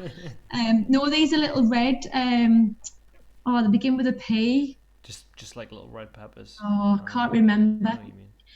So I put some of those in. I put a little bit of feta in. So I chopped some feta up, put that on top. And then guess what the magic ingredient was? I put a bit of beetroot in as well. But the magic ingredient was blueberries. I put blueberries on the top. Wow, that's an interesting. And then I had this. It was like it's balsamic vinegar, but it's a tiny bit thicker. Yep. I drizzled that over the top. Wow. And oh my god, it looked like a really big meal, but there would hardly be any calories in that. I bet the whole salad was maybe 300 calories max, and the cheese would have bumped that up. Not anything else in it. Yeah.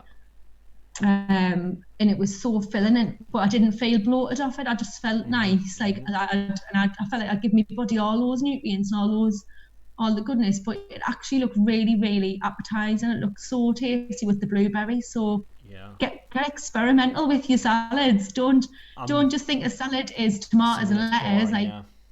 Chuck it all in. Oh, I had peppers in there as well. Some little peppers, sweet peppers. I would honestly say as well, it's such a good point, and I know it's tough for some people, but if you actually get interested in cooking, you're so much more likely to enjoy eating healthy, because from my own experience, I never really used to enjoy eating healthy, and I used to literally just think, well, this is something that I have to do, but I can't enjoy it. But when I learned how to cook more and more, and not just when I learned how to cook more and more, but when I actually started to experiment and eat more foods outside that were healthy, I realized that, healthy food, when it's seasoned properly, can be delicious.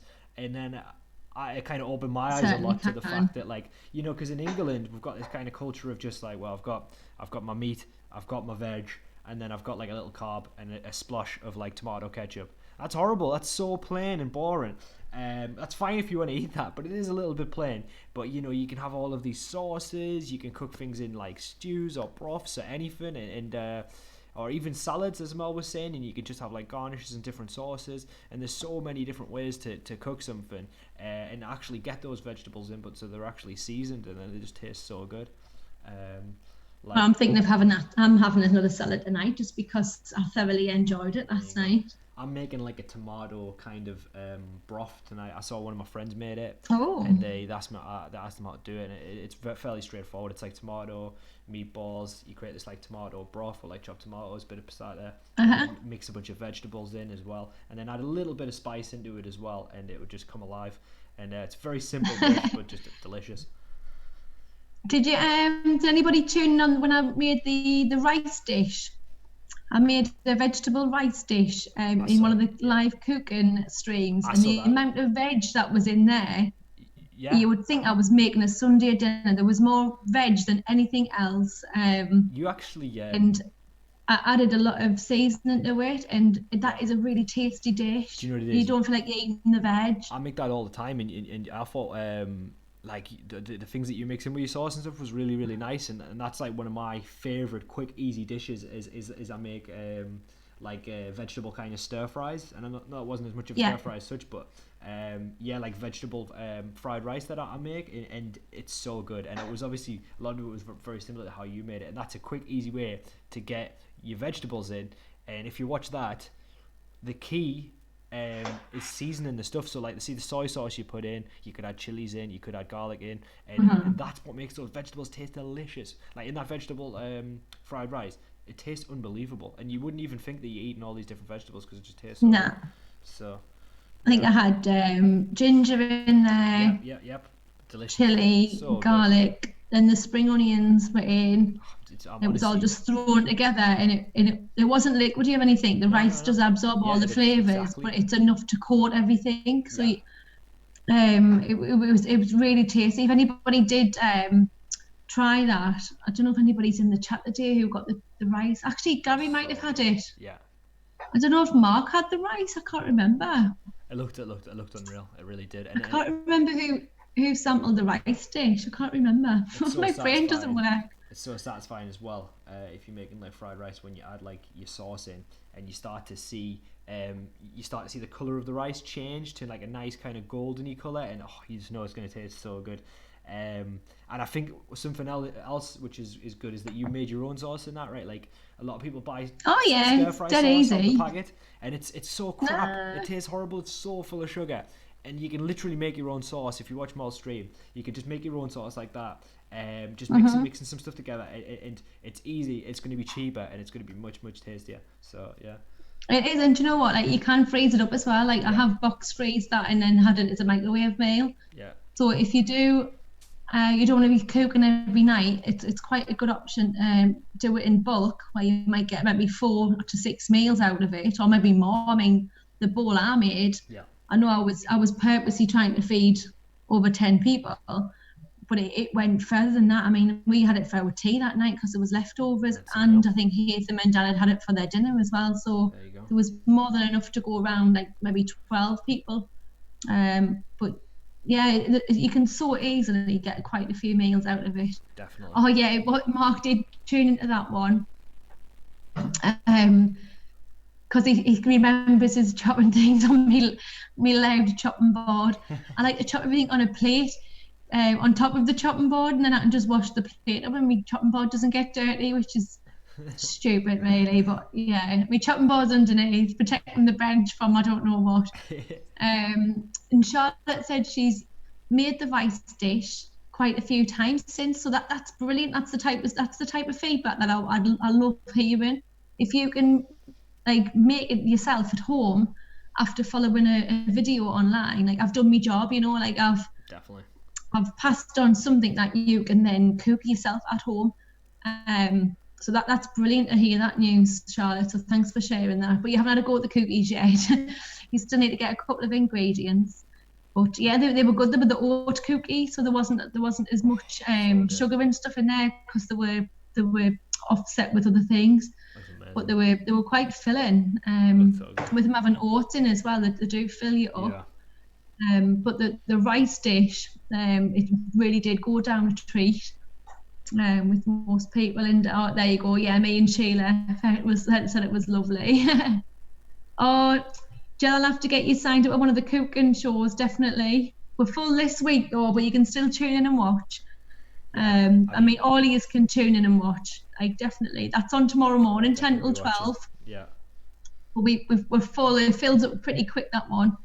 Next week might be full as well because I think I've got another organisation filling that one up. Oh, wow. That's so cool.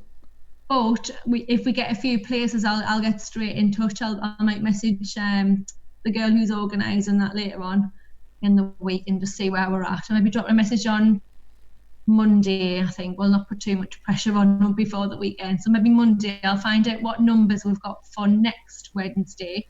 Yeah. And then I'll let you jump in on that. But this week's cooking, anyone can listen in, but you wouldn't be officially enrolled. So when you're enrolled, it means that you can get the food delivered to your door as well straight after. So once you enroll, that's then signed you up for a free main meal and a free dessert. And you watch it getting cooked as well. So it's quite good that way that you can follow along and then you get to actually taste the food at the end of it. And Dan and Haythan's been pretty good at getting the food out quick as well. So I think everybody's managed to get their food in about half an hour after the show. Oh man, that's better than if you ordered takeaway. That, you know what I mean? It's healthy. It's healthy. It's free. Healthy, yeah. It's better than if you ordered a takeaway. It's faster than if you ordered a takeaway. I mean, come on. Yes. And Charlotte's just evidence there that you can recreate these dishes as well and do it yourself at home.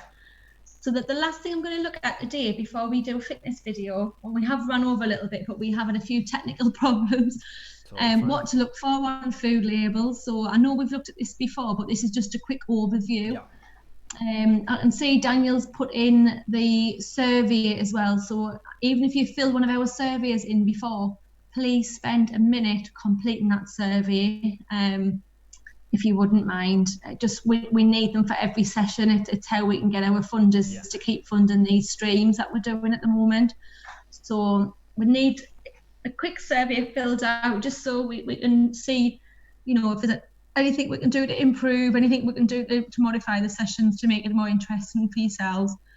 But food labels, we'll have a little look at this now, right? So what you need to do if you're looking at a food label, you need to look at the 100-gram column. So forget about portion size, even though that's important as well. If you're looking at this label and you want to compare what's good and what you need to be careful on, you need to look at the 100-gram column only, because if you start looking at portion, everything it knocks the whole grid out. So I don't mind if you take a picture of this, or if anybody wants a copy of that and send it out. So food labels, what to look for. So your sugar, anything over 15 grams per 100. So you need to look at the 100-gram column, and by law that should be on the back of food labels. It will be on the back, actually. I've never known anything not have a 100-gram column on the back. Yeah. So anything over 15 grams is really, really high in sugar. And we looked at things when we did. Actually, it'll be on next week's Tuesday morning when we look at the food labels. So if you are interested, tune in next Tuesday. I know a lot of you have signed up for that already, the Tuesday morning. We are looking at food labels in a lot more detail and diet. So this is just a quick overview. So anything over 15 grams is in the red zone. So this is the type of stuff that you need to be really careful on eating too much of. Now, things that are high in sugar are your biscuits, your cakes, a lot of things like Jaffa cakes. I think Jaffa cakes is over 50 grams or over 45 grams. It's really, really high. But again, I said we'll look at this in more detail. So next week on the Tuesday morning show, I will be going through certain food items and showing you what's actually in there, because some are a little bit of a shock really compared to others. Definitely. So over 15 is high, between 5 and 15 is medium. What that means is it's all right to have now and again, it's not going to hurt you. If it's in the green though, if it's under 5 per 100, it's not going to elevate your blood sugar at all. So if you are diabetes, if you do have diabetes and you're diabetic, the bottom two, the orange and the amber and the green zone, you need to try and keep in that area with most of your meals. Because if you dip in and out, especially on the sugar, if you're dipping in the red zone, what you'll find is you're going to get a crash in your blood sugar levels, and you don't really want that when you've got diabetes. Yeah. The other columns were exactly the same. So you've got to use the 100-gram column. So anything over 20 grams of fat, this is your overall fat, is considered high. Your saturated fat, notice how low that number is. So it's only 5 grams per 100. That's your bad fat. That's the fat that you've got to be careful on eating too much of. And salt, 1.5 grams. Now, salt, for your overall daily intake of salt, you want to keep that under 6 grams for your full daily allowance, which is 1.5 teaspoons. So it's not a lot, but you'll be amazed at how much food has salt in it without you adding to it.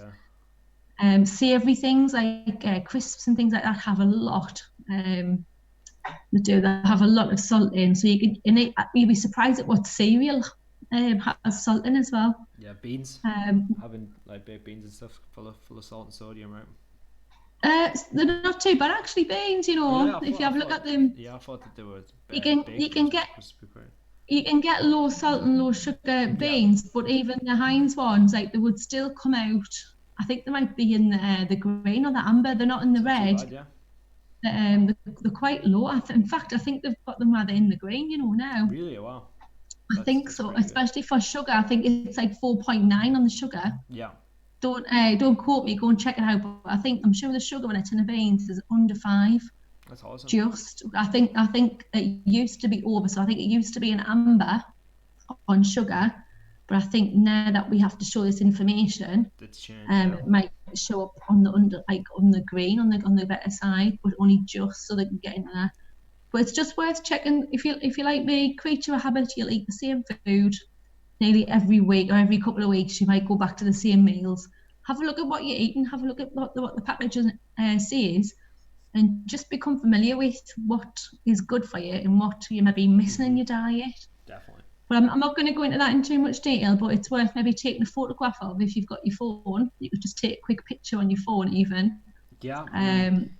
It's worth having on your fridge. You know, you could print it off and put in your fridge. So yeah, we'll have this obviously stream's going to be available after, guys. So if you wanted to watch it back and kind of find this part, you're welcome to. Also, you can take a print screen now if you wanted as well, using your device. Yeah. Or didn't think about a print screen. Yeah, so you could take a print screen. You can watch the video back, or if failing those two, you can take a picture with your phone as well, and anything you need. You know what I mean? As long as you've got it and you know where it is, then that's all that matters. Brilliant. So other than the survey, I think we're done for today, aren't we, Daniel? Yeah, that's wrapping up today's session. Yeah. But thank you all of you for tuning in. I kind of get back on wave. I don't think my camera's still frozen. I don't think I can get back on. I am waving at the screen, but you'll not see us. But I hopefully will see a few of you tune in tomorrow, 10 till 12, to watch the live cooking. And I hope my computer doesn't crash tomorrow, because I need you to watch everything. I think it did crash once on the one of the live streams actually when we were cooking. Oh. Anyway, tune in tomorrow, because we've got chocolate cake, and looking at the food label that's on the screen, the saturated fat, there's no saturated fat at all in it. So it's good for you that way. I've managed to keep that down. There is fat in it though, but they're all good fat, so don't worry about that. But the sugar's really low in it as well. But it tastes amazing. I'm really excited to watch it. I mean, it sounds so good. So. Oh, it actually says on there, see you next Tuesday at 10 till 12. That's a different course, so ignore that. So yes, because this is the end of and this is the last of this one, yeah. But please fill in the survey, and we're going to put Rob's stretching video on. So if you want to do a little bit of relaxing stretching with Rob, stay tuned. Everyone can do this, all right? Everybody can have a little go at it. Give it a go and see how you get on. And if you've got a little selfie after, I'd love to see them, all right? Let me see your exercise selfies afterwards. But thanks for tuning in, and I will hopefully see you tomorrow. Yeah. So see you later, guys. I'm gonna go cut to a break screen now, just for 5 minutes, just while I put the wheels in motion for the video. I'll give you guys a chance to grab some water. It is the stretching video, if you've maybe done it before. If not, it's fairly chilled, this one, so it's not too you won't have to exert yourself too much, guys. So yeah, we're gonna do that, and I hope you enjoyed the session today. And yeah, we'll see you next time. Thanks for joining us, guys. Okie dokie.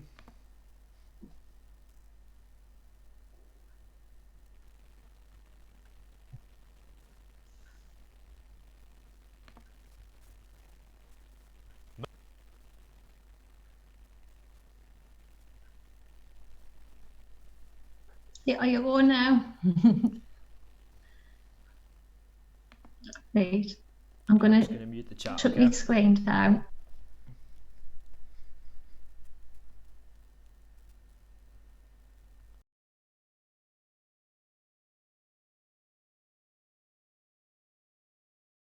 Scary night, isn't it? With the murders and all, it's like right out of a horror movie or something.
Hi everyone, welcome back. So we're all staying safe, keeping as fit and active as we can at the minute.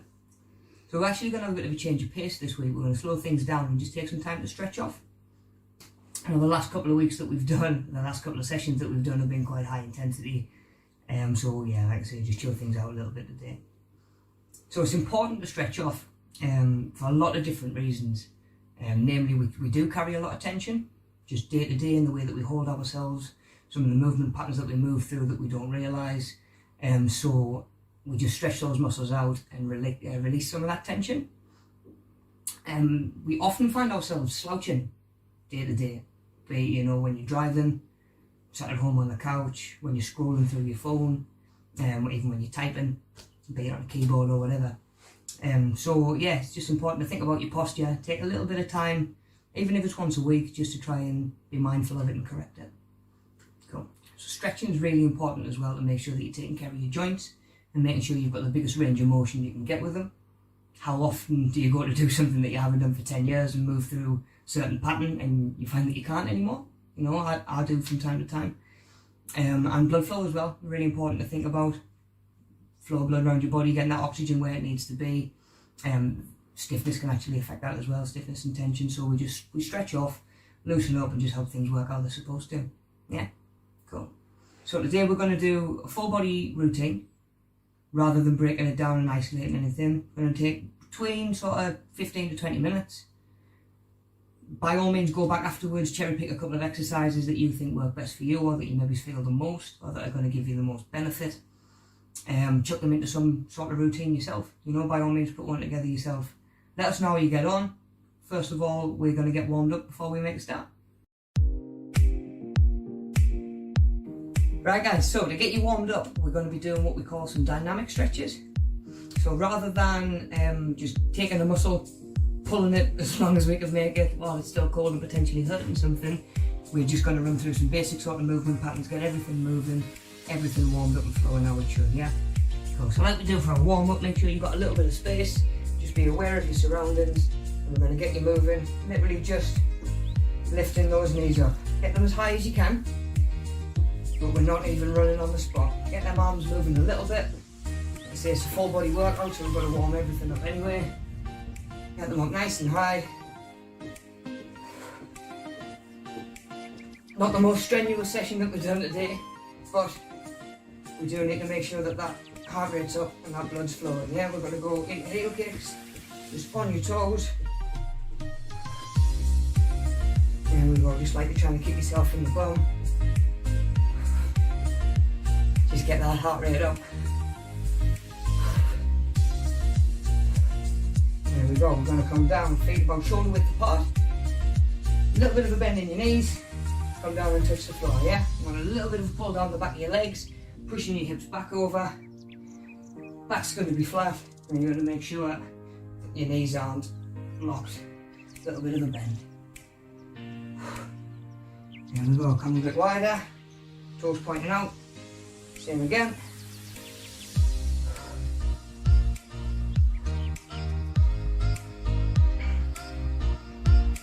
Last one, we're going to come up into some waist twists, side to side, just loosen up that lower back, loosen up your obliques.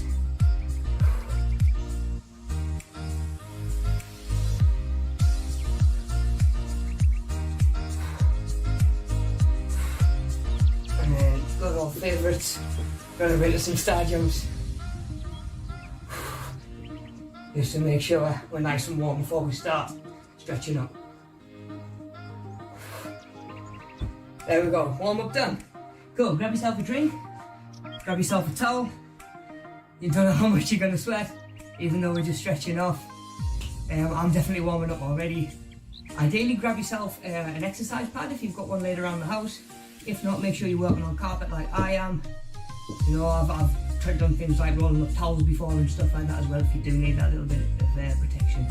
If there's any that you do find that you can't do, leave them out, change them back for one that you've already done that you feel that you were getting a lot of benefit from. Take our time, we're going to hit each stretch for about 30 seconds, just gradually pushing that range as we feel things loosening up and we feel that range maybe increasing, yeah? Not going to force anything that doesn't want to go, we're not going to push our luck with anything, like I say, nice and steady today. Yeah, get it done.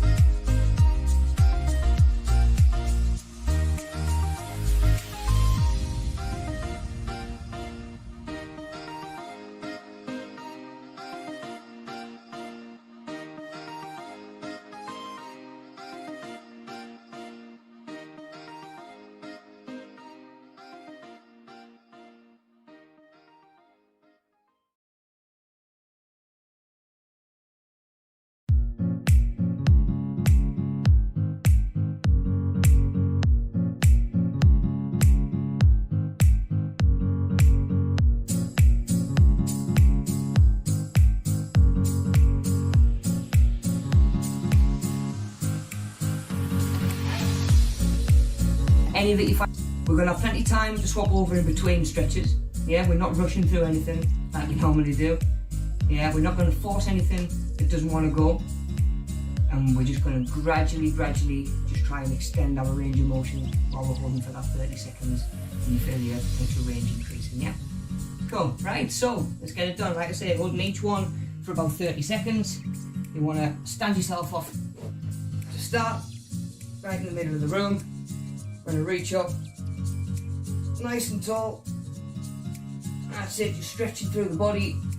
Lift your chest up, and you're trying to feel them shoulder blades move. So you're just bringing them up towards your ears, letting them drop. Shoulders up, and then back down. Still standing nice and tall.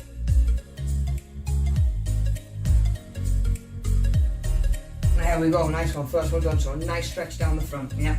Cool, so next one we're going to go is going to be the hamstring stretch. So we're going to bend your knees, come down and grab your ankles, and we're going to push your hips up, straighten your legs out. There we go, and drive them hips back over, yeah? So your back's nice and flat, really activate them hamstrings. See, we can do these static stretches now, because we have warmed everything up, got a little bit of blood flow to those muscles, and got those joints moving.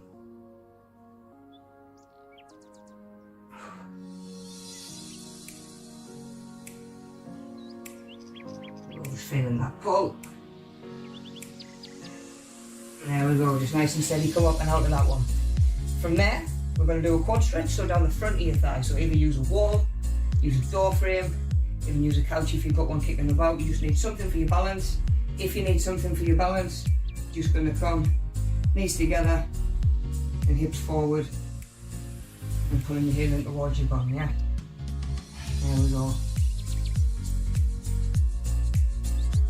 So keep this knee pulled right back rather than out there. You want that pulled right down the front of your thigh.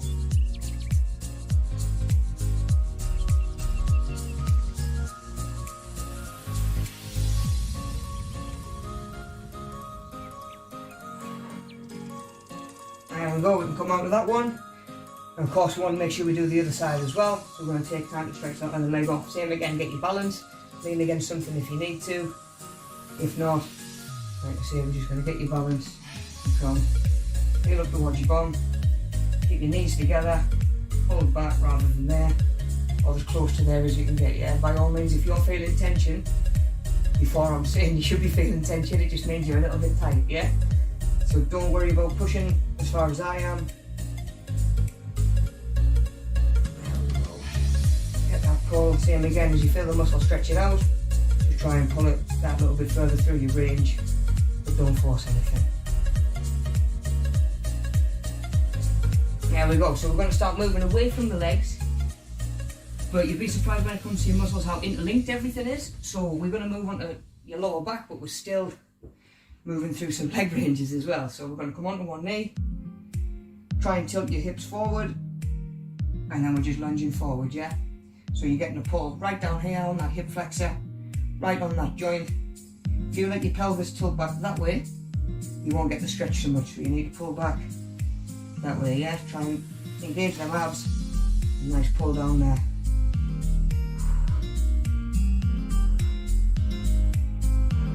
Go. As always, think about your breathing. Take your time. And we've got a nice one, so we're going to swap it across. We're always going to make sure and swap it to the other leg as well. The body works best when it's in balance with itself, and we don't want tension on one side and not the other. There we go, so same again. Hips pulled in, driving forward, and you're getting the pull on that back leg. Should be nice and high. There we go, more up towards the hip joint, if you can see, in there rather than down the front so much.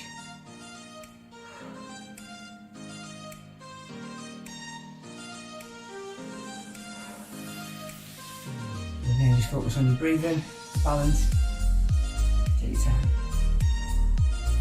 Cool, so back across to the other leg, similar position, but rather than coming straight out, we're going to come at 90 degrees. All you're going to do, gently rock over to one side.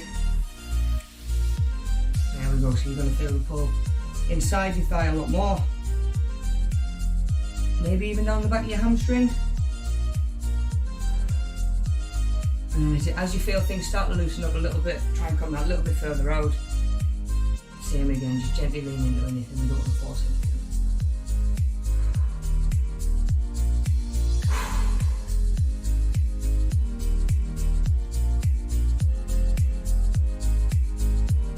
There we go, we'll come out of that one, we're going to swap, same again on the other side.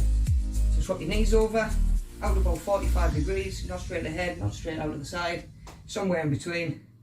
Same again, just gently rock your weight over onto this other foot. There we go, so same again, we're going to feel a stretch.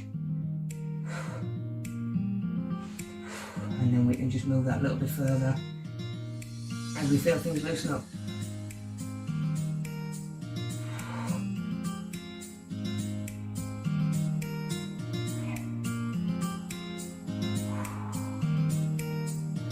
Just pushing it where we can.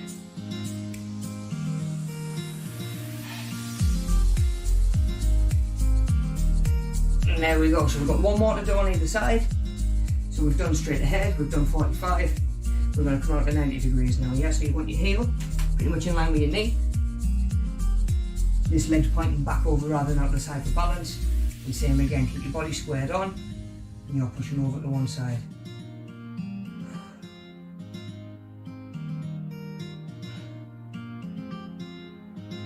So depending on where you've got your tension, you might feel that one of these is easier than the other. And someone else might feel it completely differently. Yeah, it's all depending on how tight we are and where we're tight.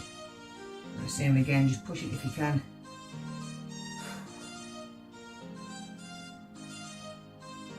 There we go, ready for the hips loosening up now. Last one, over on the other side, same again, heel in line with your knee. And slowly rock your body weight across. Feel that stretch down the inside.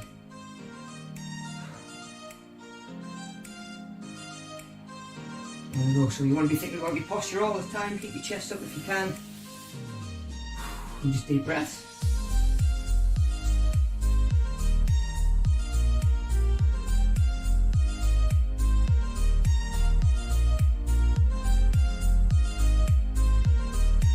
So push it a little bit further if we can.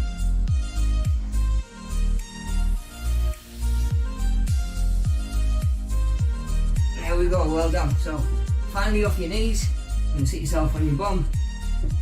One leg forward, 90 degrees, the other leg back, 90 degrees as well, yeah? From there, back's nice and flat, you're just going to bring your chest down towards your knee. Same again, don't force anything, just as low as you can get.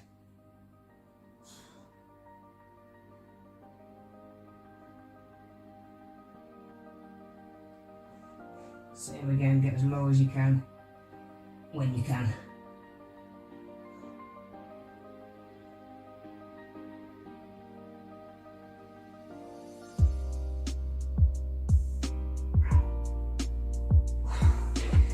There we go, we're going to swap it across. So although you're going to be feeling a lot of these in your legs, we're actually doing a lot of stuff now that's going to be loosening up that lower back. Let us start working on that as well. So down towards this knee. Same again, you might find one side's tighter than the other. Find if we can do this on the regular, they'll start to balance that out.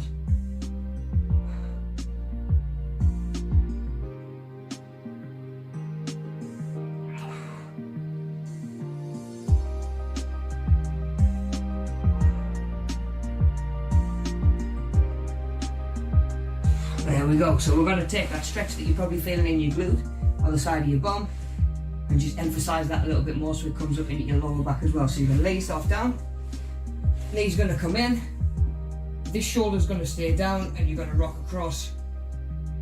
There we go. So you're going to feel a little pull in your lower back and still down the outside of your glute. So make sure this shoulder stays down.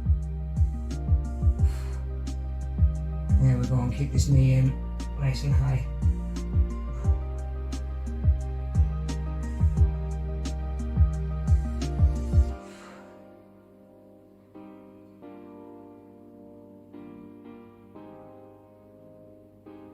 There we go, feel that just increasing its range over time. Same again, quick little breather, and we're going to swap across, do the other side as well. So we're laid down, so remember this time, It's your other shoulder that wants to stay down here. You're going to come in, knee up, over and across. Same again, pull there, right down your back, outside your glute as well.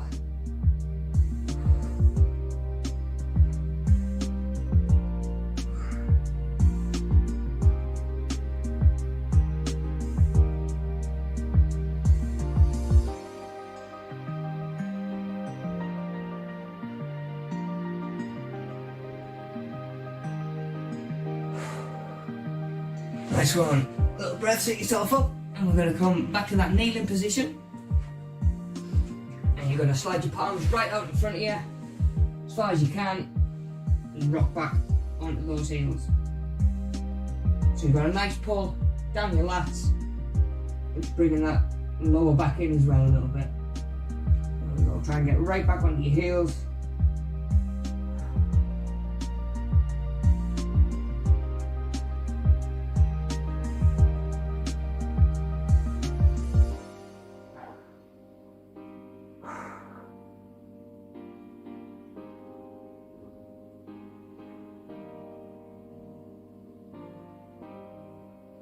There we go, coming out onto all fours.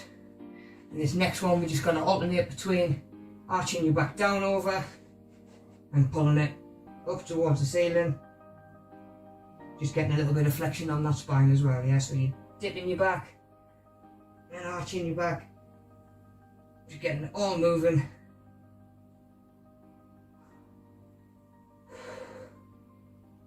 So here we don't have to rush, just gradually moving from one into the other.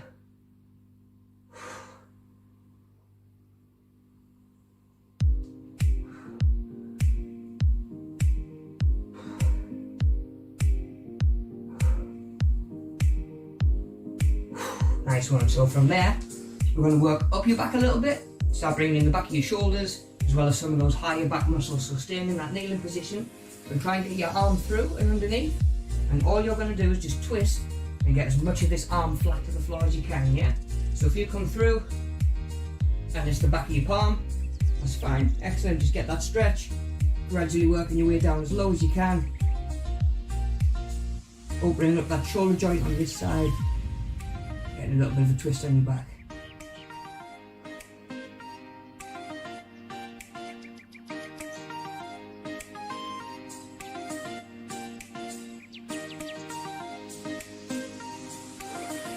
There we go, come out there. Still got the other side to do. Definitely warming up. Same again, back down in that position, reaching across. Get round as far as you can.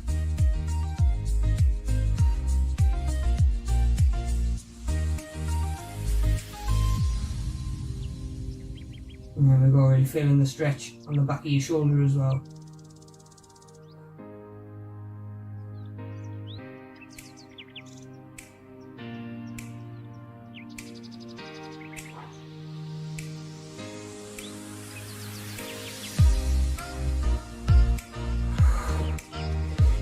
There we go, nearly done. Nearly done, we've got a couple to go. So you're going to come back to that standing position. Standing up nice and tall again. I'm going to grab one wrist with the other and just lean over to one side. See, we're just going to stay on the same side. Just moving across nice and slow. So we're not bouncing on the stretch. Just moving it through the range that we can get.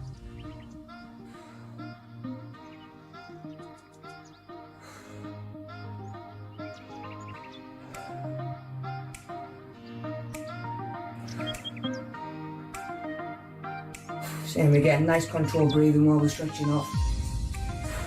There we go, roll those shoulders. I've got the other side to do. A couple of stretches to do and we're done. Yeah, so we're reaching up again. Reach with the other arm. And we're going to reach across to the other side as well. Staying nice and slow, nice and controlled.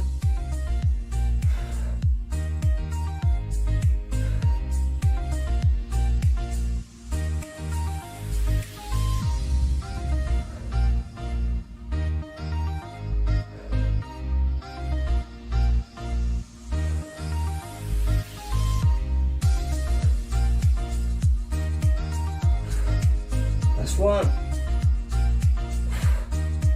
There we go. So we're just going to stay on upper body from now on, standing the rest of the way, yeah. No more kneeling, we don't have to get back down on the floor. So we're going to do this one, reach across the body and pull behind the elbow. There we go, open up that shoulder joint. There we go, looking across the opposite shoulder. So we're getting a nice neck stretch in there as well.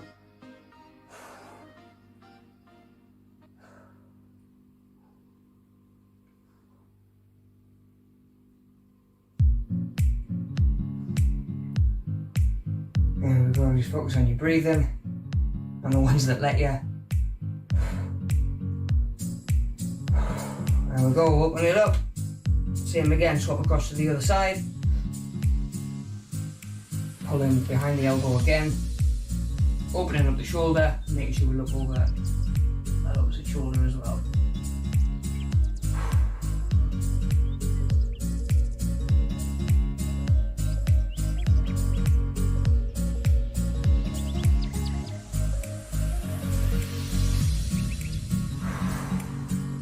So just big deep breaths now. Just loosening up this upper body to finish up with. Last 10 seconds, really get that stretch, a little bit more if you can.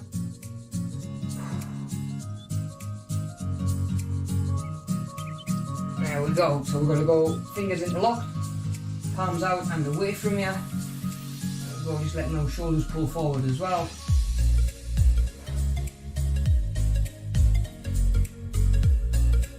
There we go, just moving in and out. Get that stretch.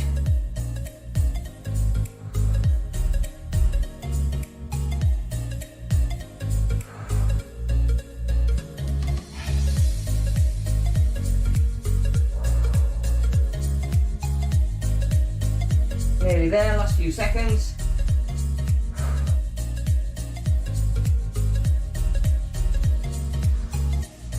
And there we go, now last one, we're just going to do some arm circles. Just get those shoulder joints moving a little bit more as well. Just watch out for the ceiling lights. There we go, last one. Just get all that blood flowing around the body. There we go, nearly there.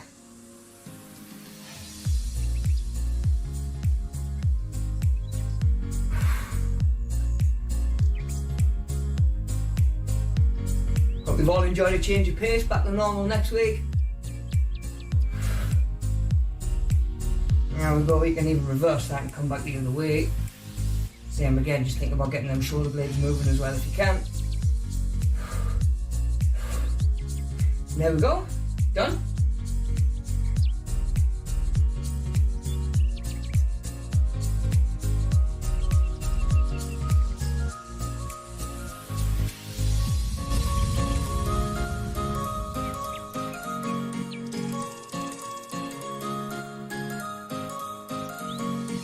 So there we go guys, a full body stretch routine that you can do, even if it's once a week, in less than 20 minutes. I prefer to start my day off with some stretches. You know, wake myself up a little bit, take a little bit of time. It's personal preference, it's entirely up to you. Try different times of the day. Some people prefer it sort of later on in the evening, wind down before bed, but it is important that we're doing it. And we actually hear stories, and I've worked with clients who, they have a pain in one area, be it lower back, and when we actually break it down and take time to assess it, the problem's actually coming from elsewhere. Be it a tight hamstring that's pulling the pelvis into a position that it doesn't like, be it a calf injury and the way that you're walking to accommodate that. So there's a lot of stuff that we can sort of break down if we just take a little bit of time to listen to your body, where it's tight, what's working, how it should, what isn't, and then we can take it from there, you know, just take a little bit of time. Well done everybody who has been doing these. Actually, Anthony, I know you've been smashing them the last couple of weeks. Keep them selfies coming in because we do want to see them.